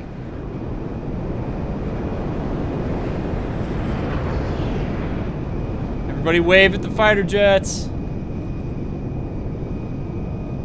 Now, this would be such an intense situation.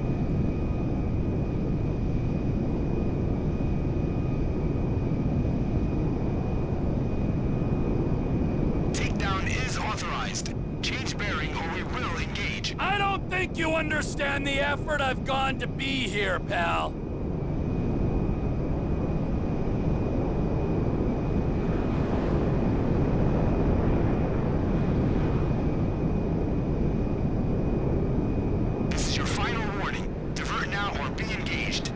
Hey, you wouldn't shoot me down anyway. Think of the ground casualties.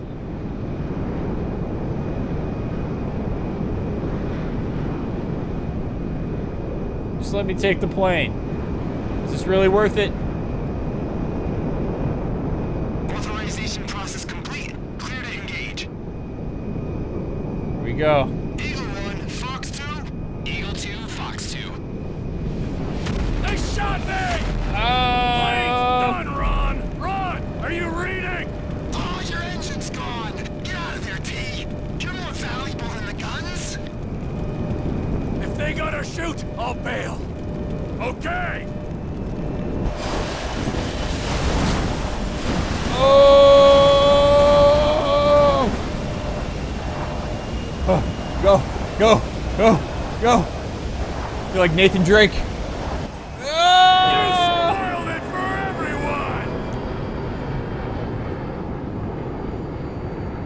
Bye, guns.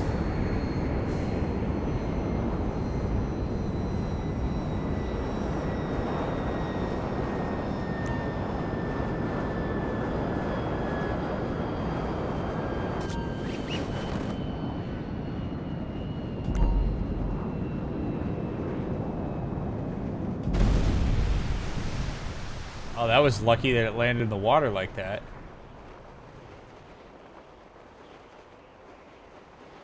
Well.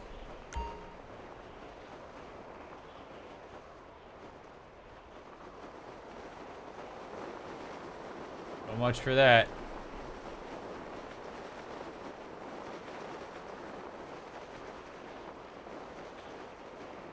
Right, how's an honest criminal supposed to make a living with these military killjoys around? No kidding.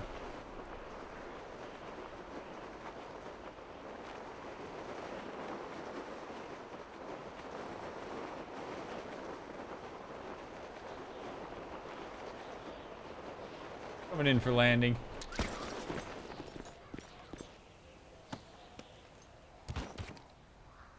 Unscathed. Minor turbulence.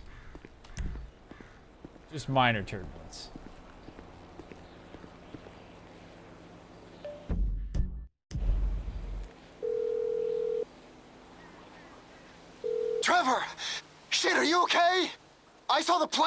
down.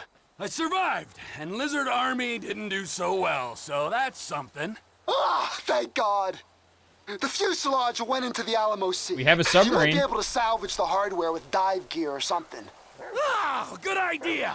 But it'll take time. Tell Oscar he ain't getting these guns. Okay, look, I gotta ask. Are you in with the federal government? An agent, Sanchez, was round here saying you and Michael had to meet his supervisors at the garage, the cook site. Fuck, I gotta do this, okay? But I'm using them, all right? They ain't using me. Let's make that clear. Oh shit, I want to hear Ron's reaction to that. Ron's no dummy. I'm glad that Trevor was willing to be honest there, though. I almost thought for a second he was going to lie to him. Would you ever go skydiving like that? Nope. Nope. No interest. My wife wants to go skydiving. She wanted to go skydiving for her birthday, but not me. No way.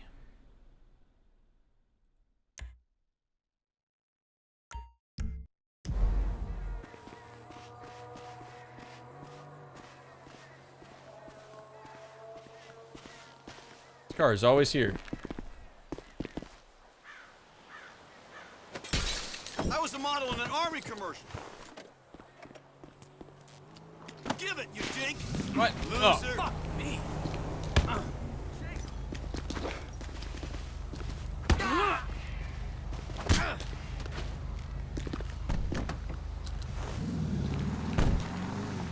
Stay down. My car now.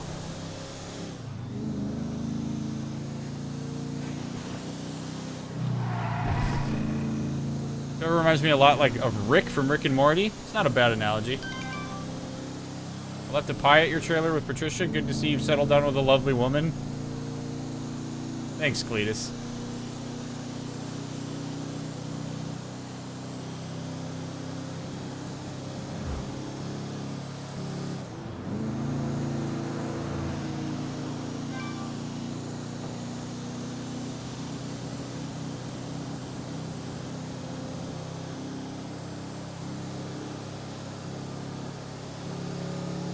Nice chill vibes out here on the countryside.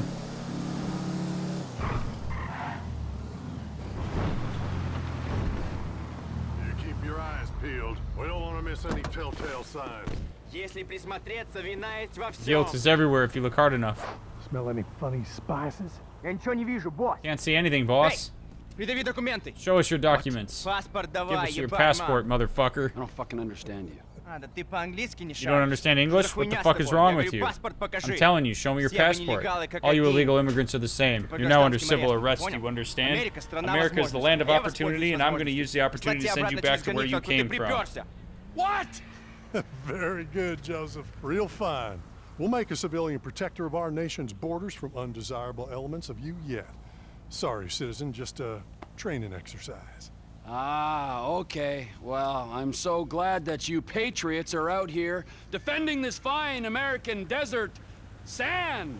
Well, thank you. When you could be in town fucking some girls and further destroying the gene pool. Hey, there's a real problem here. Yes, well-motivated people eager to do low-level jobs at any wage to support their families are flooding into this country.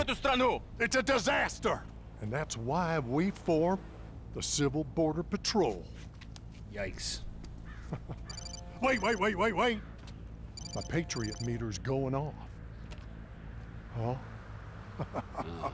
Come on, both of you. We've got some illegals over them hills. Come on, you drive. You drive, let's go. Drive, get in the back. I'm using a park ranger car. What's your name, citizen? I'm Joe, that there's Joseph. Trevor. Okay, Trevor. Well, it's saying we need to head for the Yellow Jack Inn. Oh, good. They love me in there.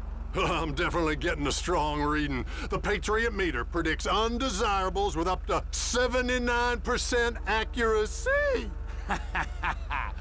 Surely this is a sick joke. I mean, I love hanging with freaks, but you two losers cannot be for real.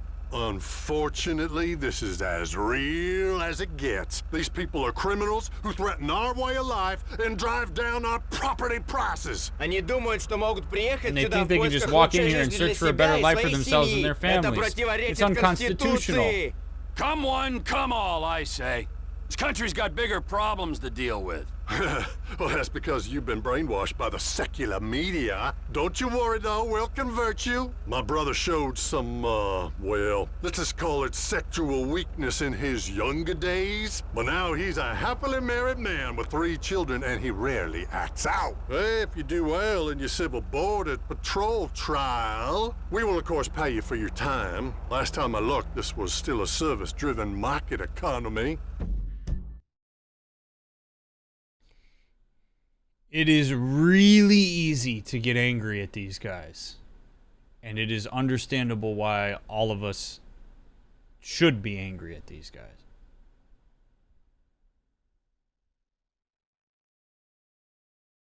And I do not condone their actions in any way, shape, or form.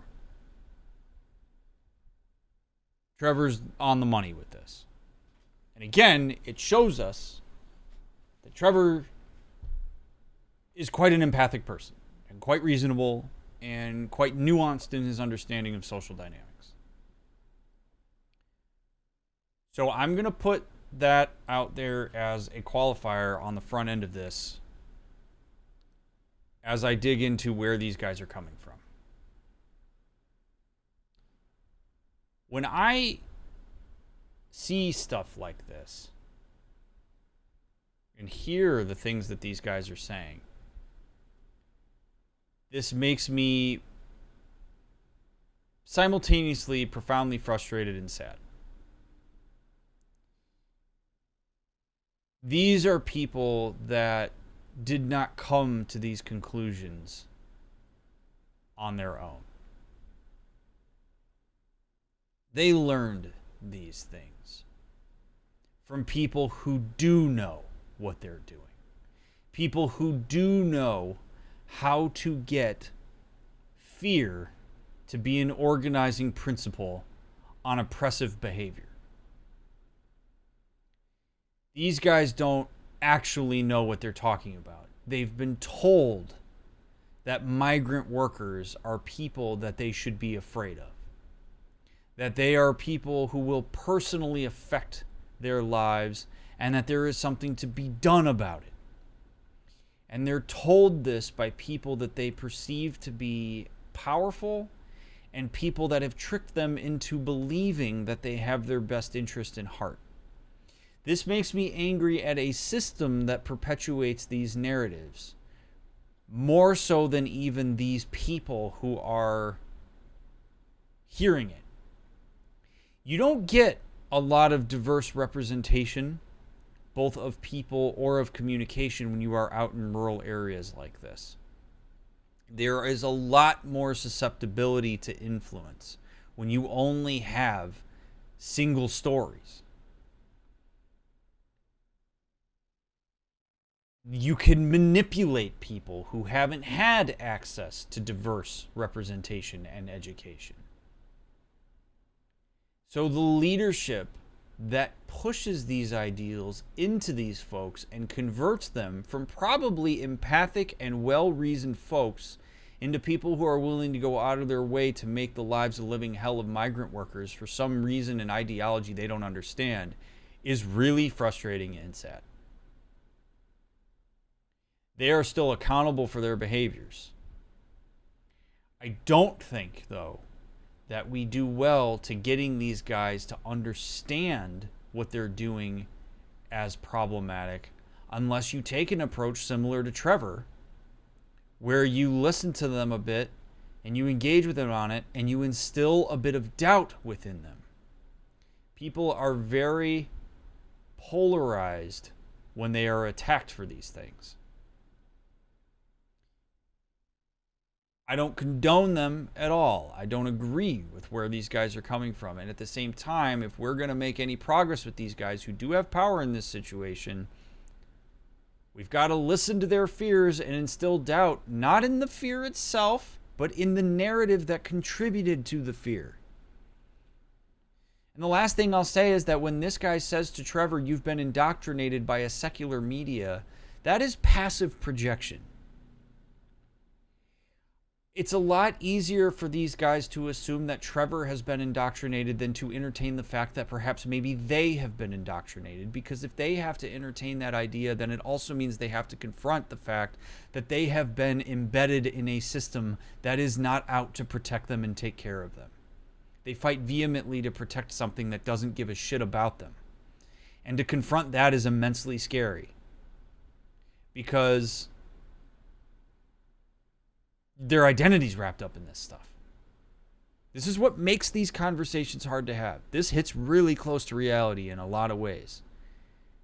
And it's an indictment on the system that these people are embedded in.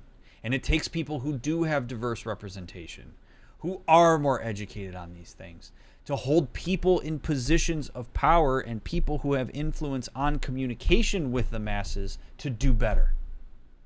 Not to necessarily start on the ground up. Because to fight on the ground up means to fight against subjective experience and indoctrination rather than to intercept and change the messages and the representation that these people are subject to on a daily basis. And that is more available to them. This I have to see.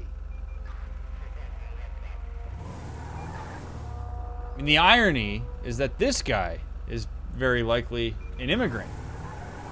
What better way to show that you are one of us than to try to take out people that aren't perceived as one of us so that you can look more like you're one of us?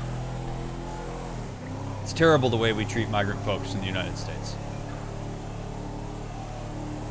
You know, they talk about, oh, they're taking these jobs that nobody else will take, and like as if that's a big outrage. And you know, you can look at these guys and be like, all right, fine. Do you want to clean the bathrooms of all the hotels and hostels around here?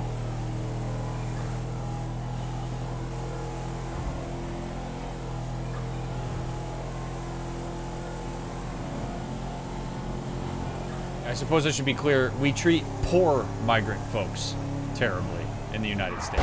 You're driving like a foreigner. Money's king. We treat the poor terribly anyway in the United States, but poor plus migrant. Oof.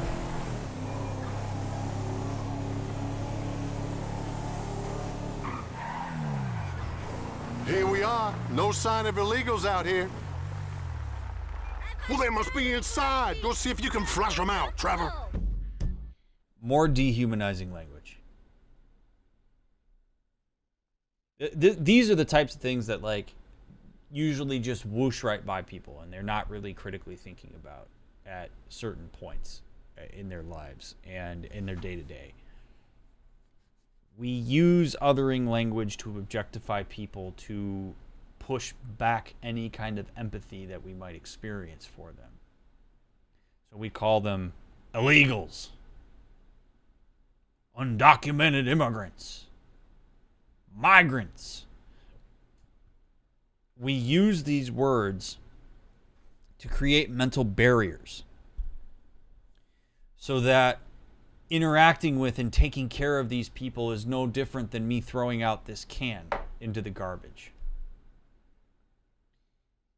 That separation is a powerful tool. It's how you get people to do terrible things to other people. We saw objectification of the enemy in the world wars and in other wars that have gone on. We see labels used to dehumanize people, because when you humanize people, it starts to become a lot harder to do bad things because you start empathizing. You start seeing these folks as people who are struggling and have families and are, have personalities and interests. That's where the real change comes, is when you can get that kind of representation in. But if you keep blocking people off into these labels that have these 90-degree angles and straight lines, now it's very easy for the brain to just kind of file it away. And now it's easier to justify your actions because it's relative to a concept or an object versus other humans. Why a lot of the times when you see people convert out of problematic groups, it's because they had a chance to have a human connection with people that they otherwise would have lumped into the label.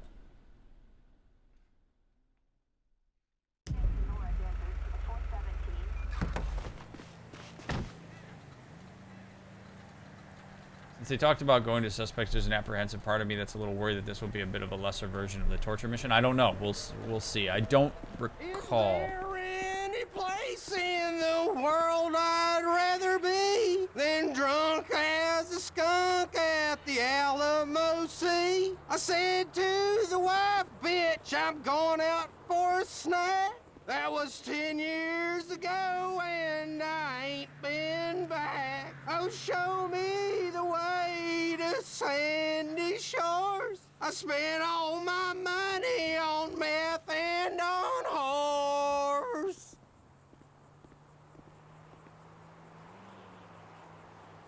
I hope that's not a true story. She should go to nail school. Hell yeah. Hey, you're banned. Is anyone not banned? Don't you cause no trouble now. Maybe I'll hit the jackpot tomorrow and join Los Santos Country Club where I'll spend the rest of my life playing golf. You know it.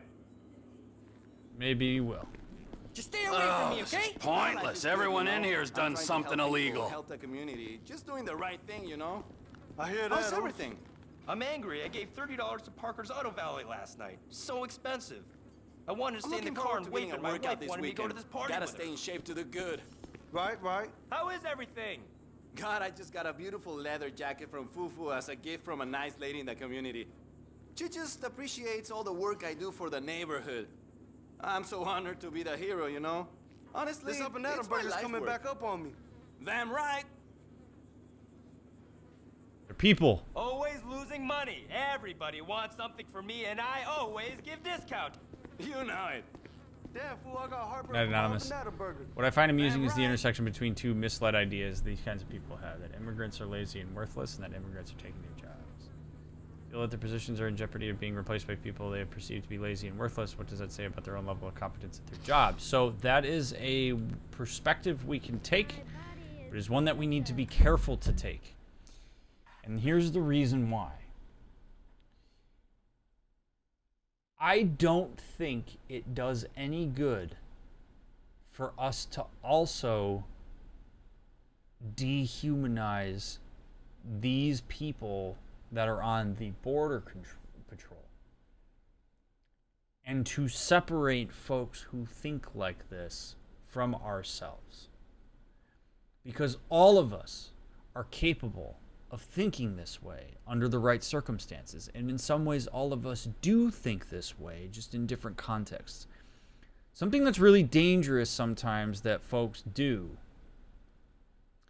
is they look at people who are biased in some way, uneducated, perpetuate these problematic things, and they create these mental barriers between themselves and those people. We other the people who are othering others. And that's not great either. Because in order for us to create that human connection that leads to them being able to empathize and do differently, we have to also be able to engage with that piece of ourselves and them. We're all just as susceptible to what these people experience under the right circumstances. If you grow up in the right area with the right cultivation of mindset, every single one of us could be those two guys that are sitting in that van. One of the problems that we tend to have in the United States is that a lot of us only really look upwards in terms of what we try to connect to. We look up to celebrities. We look up to, whoever the hell else you want to throw in that, and we think that we could see ourselves in that because then maybe we could do better. But we rarely look down and see ourselves there. And a lot of us would do well to do that. Because in the same way that these people are saying, oh, these immigrants are trash and there needs to be something done with them, If people aren't careful, we say the same thing about the guys that are sitting in that van, and it just keeps escalating up. And then you have a bunch of infighting amongst people who really ought to be pushing together against the people who are actually in positions of power, often the people that they over-identify with above them. Pushing for empathy for folks that maybe don't have the same level of relative privilege that you do is a hell of a lot more important exercise than going up.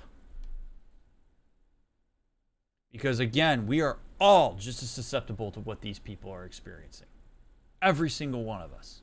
And to separate that in our minds and to think that we're not is to do ourselves a massive disservice and is to leave these people in the dust. These people have real convictions. These people have real power. These people have real thoughts and ideas that certainly deserve to be challenged and should be challenged. But they come from somewhere. And we often don't like to look in the where does it come from. We look at the people that carry it. And that's not great. Hey, Trevor, get out here now! They're in that car, let's go! Come on, Trevor! Quick, they're getting away!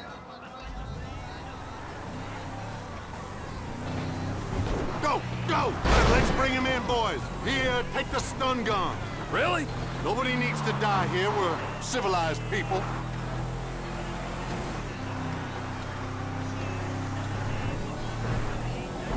Can you believe they're singing? It's like they don't even care. You can keep your socialist ballads of revolution and discontent to yourself. Hold on to your pointed hats. We're taking the scenic route. They're a law unto themselves. I don't know. They come here, take...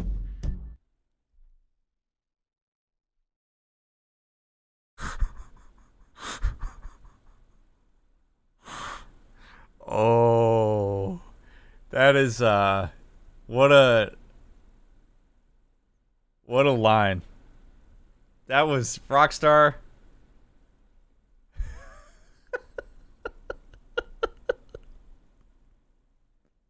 That was good. I wasn't ready for that.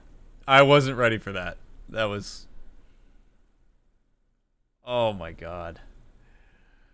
Dr. Mick, one of your TikToks a while ago highlighted a practice of consciously acknowledging and thanking people for behaving in ways that you appreciate. I wanted to thank you because I've actively worked on adding this behavior to my life and have felt a personal positive impact from this sort of conscious graciousness. I've noticed that some people seem uncomfortable when I try and do it with them, though, like they don't like their own positives highlighted themselves. That happens. But when you express appreciation, it's about the sense of appreciation that you've experienced, and it's okay to take ownership of that. I appreciate you popping in and telling me that, Blitz. In our job. All those mariachi singer jobs have been stolen. They don't just take one. No. Some of them are doing 2 or 3 thankless little pay jobs to support their families. It's an outrage. This mindset is literally the product of having folks othered. It is literally the product of creating division at an equal level. Because what's beautiful about the way that Rockstar illustrated this is it very clearly shows the contradiction. And we tend to get very angry at this hypocrisy. These are people that would probably tell you that they value hard work, that they believe in pulling themselves up from the bootstraps, a saying that I absolutely hate. That busting your ass is what's going to get stuff done, and that you're not entitled to anything. These are values that they would say, yes, these are American values. And these other folks embody that. Embody that. It's literally what they're doing, working 2 to 3 different jobs, busting their asses, trying to make better for themselves. Really trying to push upward in a way that is outside the confines of entitlement. And these are people that would rail against entitlement. Yet we see it. So you go, wait a second, why? Why would this happen?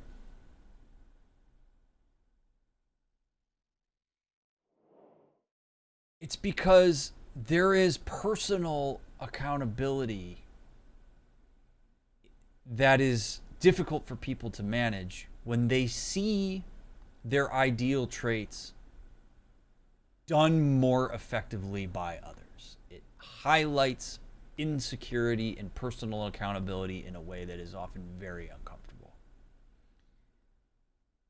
These are folks that are doing it right, so to speak, but it also means that they're working harder than me.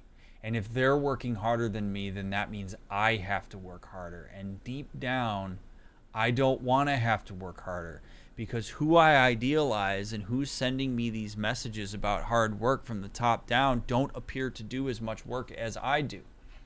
I shouldn't have to work as much as that. So these guys are making me look bad. The reason these people are threatening is because they're actually doing what I value, and they could pass me because I don't want to do it. Maybe because you haven't had access to things that matter, like education, opportunity, proper context. It's easier to punch down to maintain a sense of control than it is to punch up. We see it all the time. People will beat up on people that they perceive to be less than them. But like in athletics, the only way that you get better at a sport is to play that sport with people who are better than you, or who you perceive to be better than you. Not to just constantly surround yourselves by people that are worse and beat up on people that are worse. And that's what happens here, is we beat up on people that we perceive to be worse because it brings out our own insecurities. How dare you hold me accountable by being what I actually value?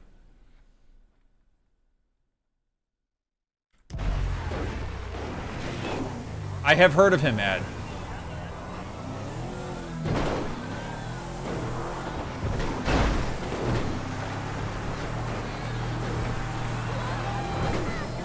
Sounds like they're having a lot more fun in their car. Look at them, drunk out of their minds on Uncle Sam's dime. Invading a country and desecrating the indigenous population. It's not the American way. It's literally the American way.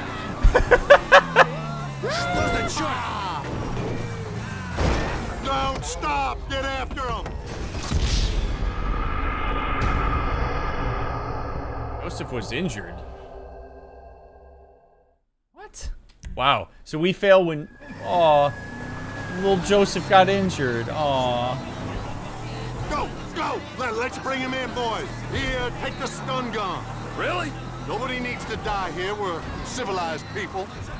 Keep those stun guns at the ready, my friend. They're probably gang members. I heard that some of these undesirables are trafficking illegal guns into our very, very peaceful country. Now who'd do a thing like that? Hold on to your pointed hats! We're taking the scenic route. They're a law unto themselves. Why, you're worse than them. Why are we stopping? We do not have time to stop. Put your foot down. This guy kind of sounds like Dutch. Also, I'm driving this way while we're in the desert like this off-roading. Keep your focus, Trevor. Don't stop. Get after them. Oh my You're God. driving like a female. Now hit the gas. Yikes.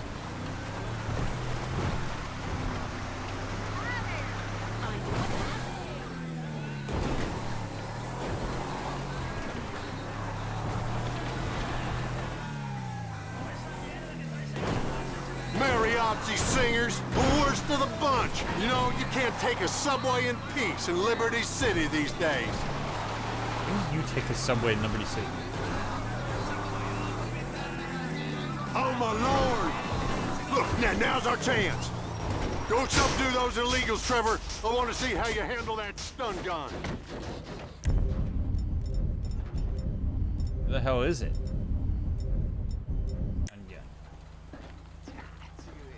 What a bad trip. ¡Qué borrachera, hijo de su! Unbelievable! You can't be in the Civil Border Patrol if you can't use a stun gun.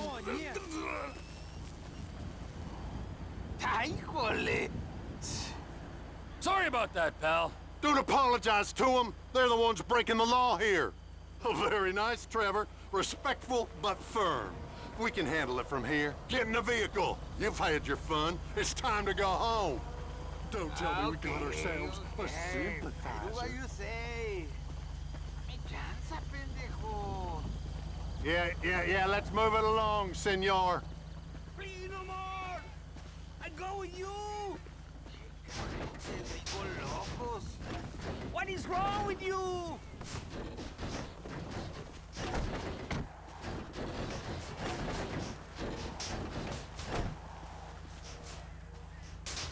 Well, it's your constitutional right, but can you point it somewhere else? Well, thanks for the help, citizen. America's a little bit safer because of you.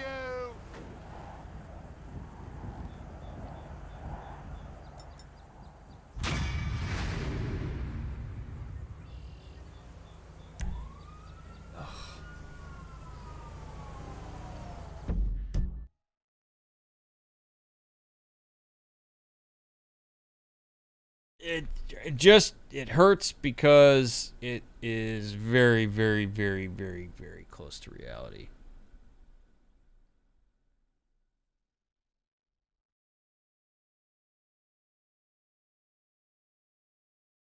People deal with this every day.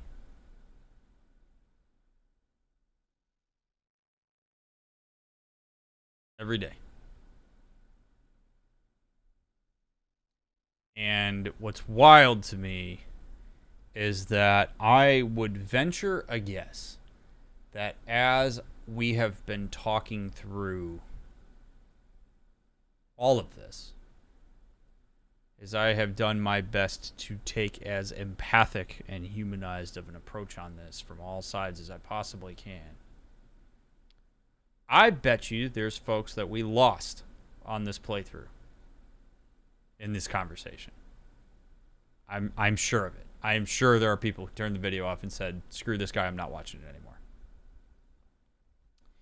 And that's okay. I'm not saying this because I'm so sad because I lost viewers or whatever, but this is something that even in the way that it gets pushed into our discourse, we lose the human angle of what's going on. We don't like to be angry. I don't know many people that like to feel angry. I don't know many people that like to feel frustrated, and I certainly don't know anybody who likes to feel helpless. And I think the more profound experience that a lot of us have when we watch stuff like this happen and we hear about stuff like this is it raises this profound sense of helplessness. Is there anything we can actually do to stop shit like this? It starts to make you really have to confront the fact that the majority of what is in power and the narratives that are constructed there is not really to our benefit or to the benefit of people that we could connect with. Connection and unity is terrifying for the small percentage of folks that hold power. It's why you see so many things in the United States be anti-union. It's why there is polarized political discourse. It's because it keeps people away from experiencing the reality of the fact that really the vast majority of us are being screwed by the system. And we do, and those systems do everything they can to continue to sow this discontent. So that now we have people who are really close in circumstance. Because here's the thing, those two Border Patrol guys are closer to the mariachi guys in socioeconomic status, lived experience, needs, desires, lack of opportunity, etc., than the Border Patrol guys are to the elite in Los Santos and to the people that spread the messages that they've been indoctrinated by. Yet they push against each other in the spirit of that. And that is really frustrating. The thing that pushes against this entire thing that we just did would be for all of us to come together and say, man, we really got to change where these messages are coming from and who's sending them. Who's really benefiting from the fact that I'm fighting here? And everything I'm saying right now is not a political statement. It's an attention to how systems work. Literally what I went to school for. Literally what I spent 5, arguably 7 years of my life learning about and studying to pay attention to. This is how things work. Systems like equilibrium. Systems like, people like to feel safe. They like to feel comfy. They like to feel like they're in control. They are averse to helplessness and frustration and powerlessness. So we will look for it and try to hold it in the most micro of ways we possibly can. Because from an evolutionary standpoint, to attend to a lack of survivability and helplessness is not great for survival. Things like this are considered political talent because we've been told that they are political. And arguably everything is political. Because when we start creating rules and laws and order and society and blah, blah, blah, blah, blah, blah, blah, that is politicization. So literally everything is political. Everything. And that's been turned into a dirty word.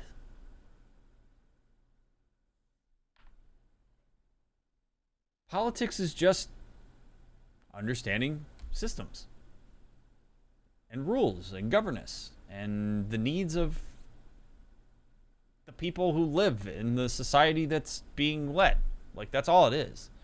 It's not actually a polarizing thing. It's just represented that way right now. So people get super averse to it. The best way to get people to stop talking about stuff is to get them frustrated about it and to get them overwhelmed by it.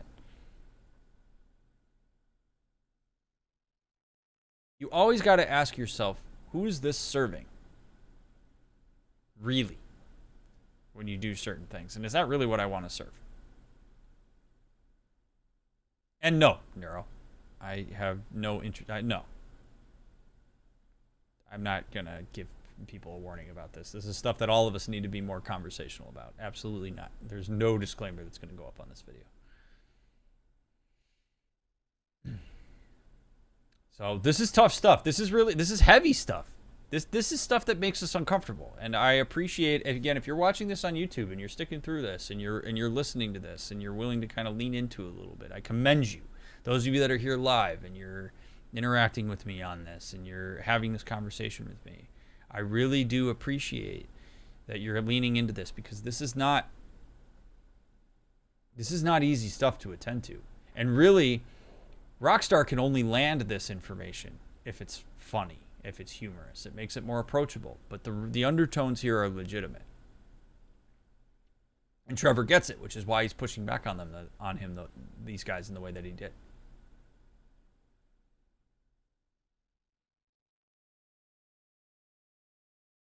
And yeah, Trevor is most likely an illegal immigrant from Canada. Yeah, that very well could be the case. Yeah, it's a good point, Mobile. It's a good point. So he has empathy. And I've told you guys throughout this entire playthrough, Trevor is an empathic character. Trevor absolutely has a high capacity for empathy. And he shows it here. I don't like that we participated in shooting the stun gun at the mariachi guys.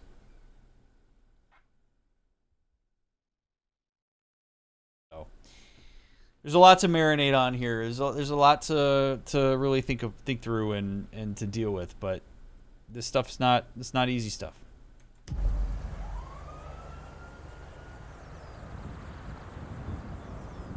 Most people just want to survive in the world and have their needs met. And there's a lot of connection on that. And we really do believe that we have more available to us than we often do. Trevor! Martin! You know, I've been thinking about it. I'm not quite sure if I'm ready to accept an apology. Where is my wife? Patricia doesn't want to speak to you. And frankly, neither do I. I will find you! Okay. Well, I'll put some coffee on then. I'll see you soon. Damn, Trevor. There he goes, see? He got him. Pissed him off. Trevor now is controlling... So what I love about what Trevor did with Martin is Trevor completely flipped the hierarchy and is in control of the engagements. Now, Martin is reacting to Trevor. And one of the best ways that you can maintain a sense of power in a given situation is to see to like observe it, is who is reacting to who. Because the person in power is the one that's being reacted to. You think of like a boxing match, right? You know who's controlling the engagement because you can watch and see who seems to be more reactionary rather than proactive in what it is that they're doing with their punches. It's the same thing in human dynamics and relationship dynamics. Who is more often than not the one in the reactionary role? That is often the person with less power. And where Michael was reacting to Martin, reaching out to him, Trevor completely flipped the script. And so now Martin is reacting to Trevor and is going to try to assert dominance. But if Trevor could stay ahead of him and stay unpredictable, then Martin is always reacting to Trevor, which means that Trevor is always one step ahead, which means Trevor inherently has more power in that relational dynamic. So what he did was quite powerful in that way. He actually got into the bones of Martin and now has control over him. Get people to react, and you've got power. I'll say that again. Get people to react, and you have power. And that is a responsibility that you should wield appropriately.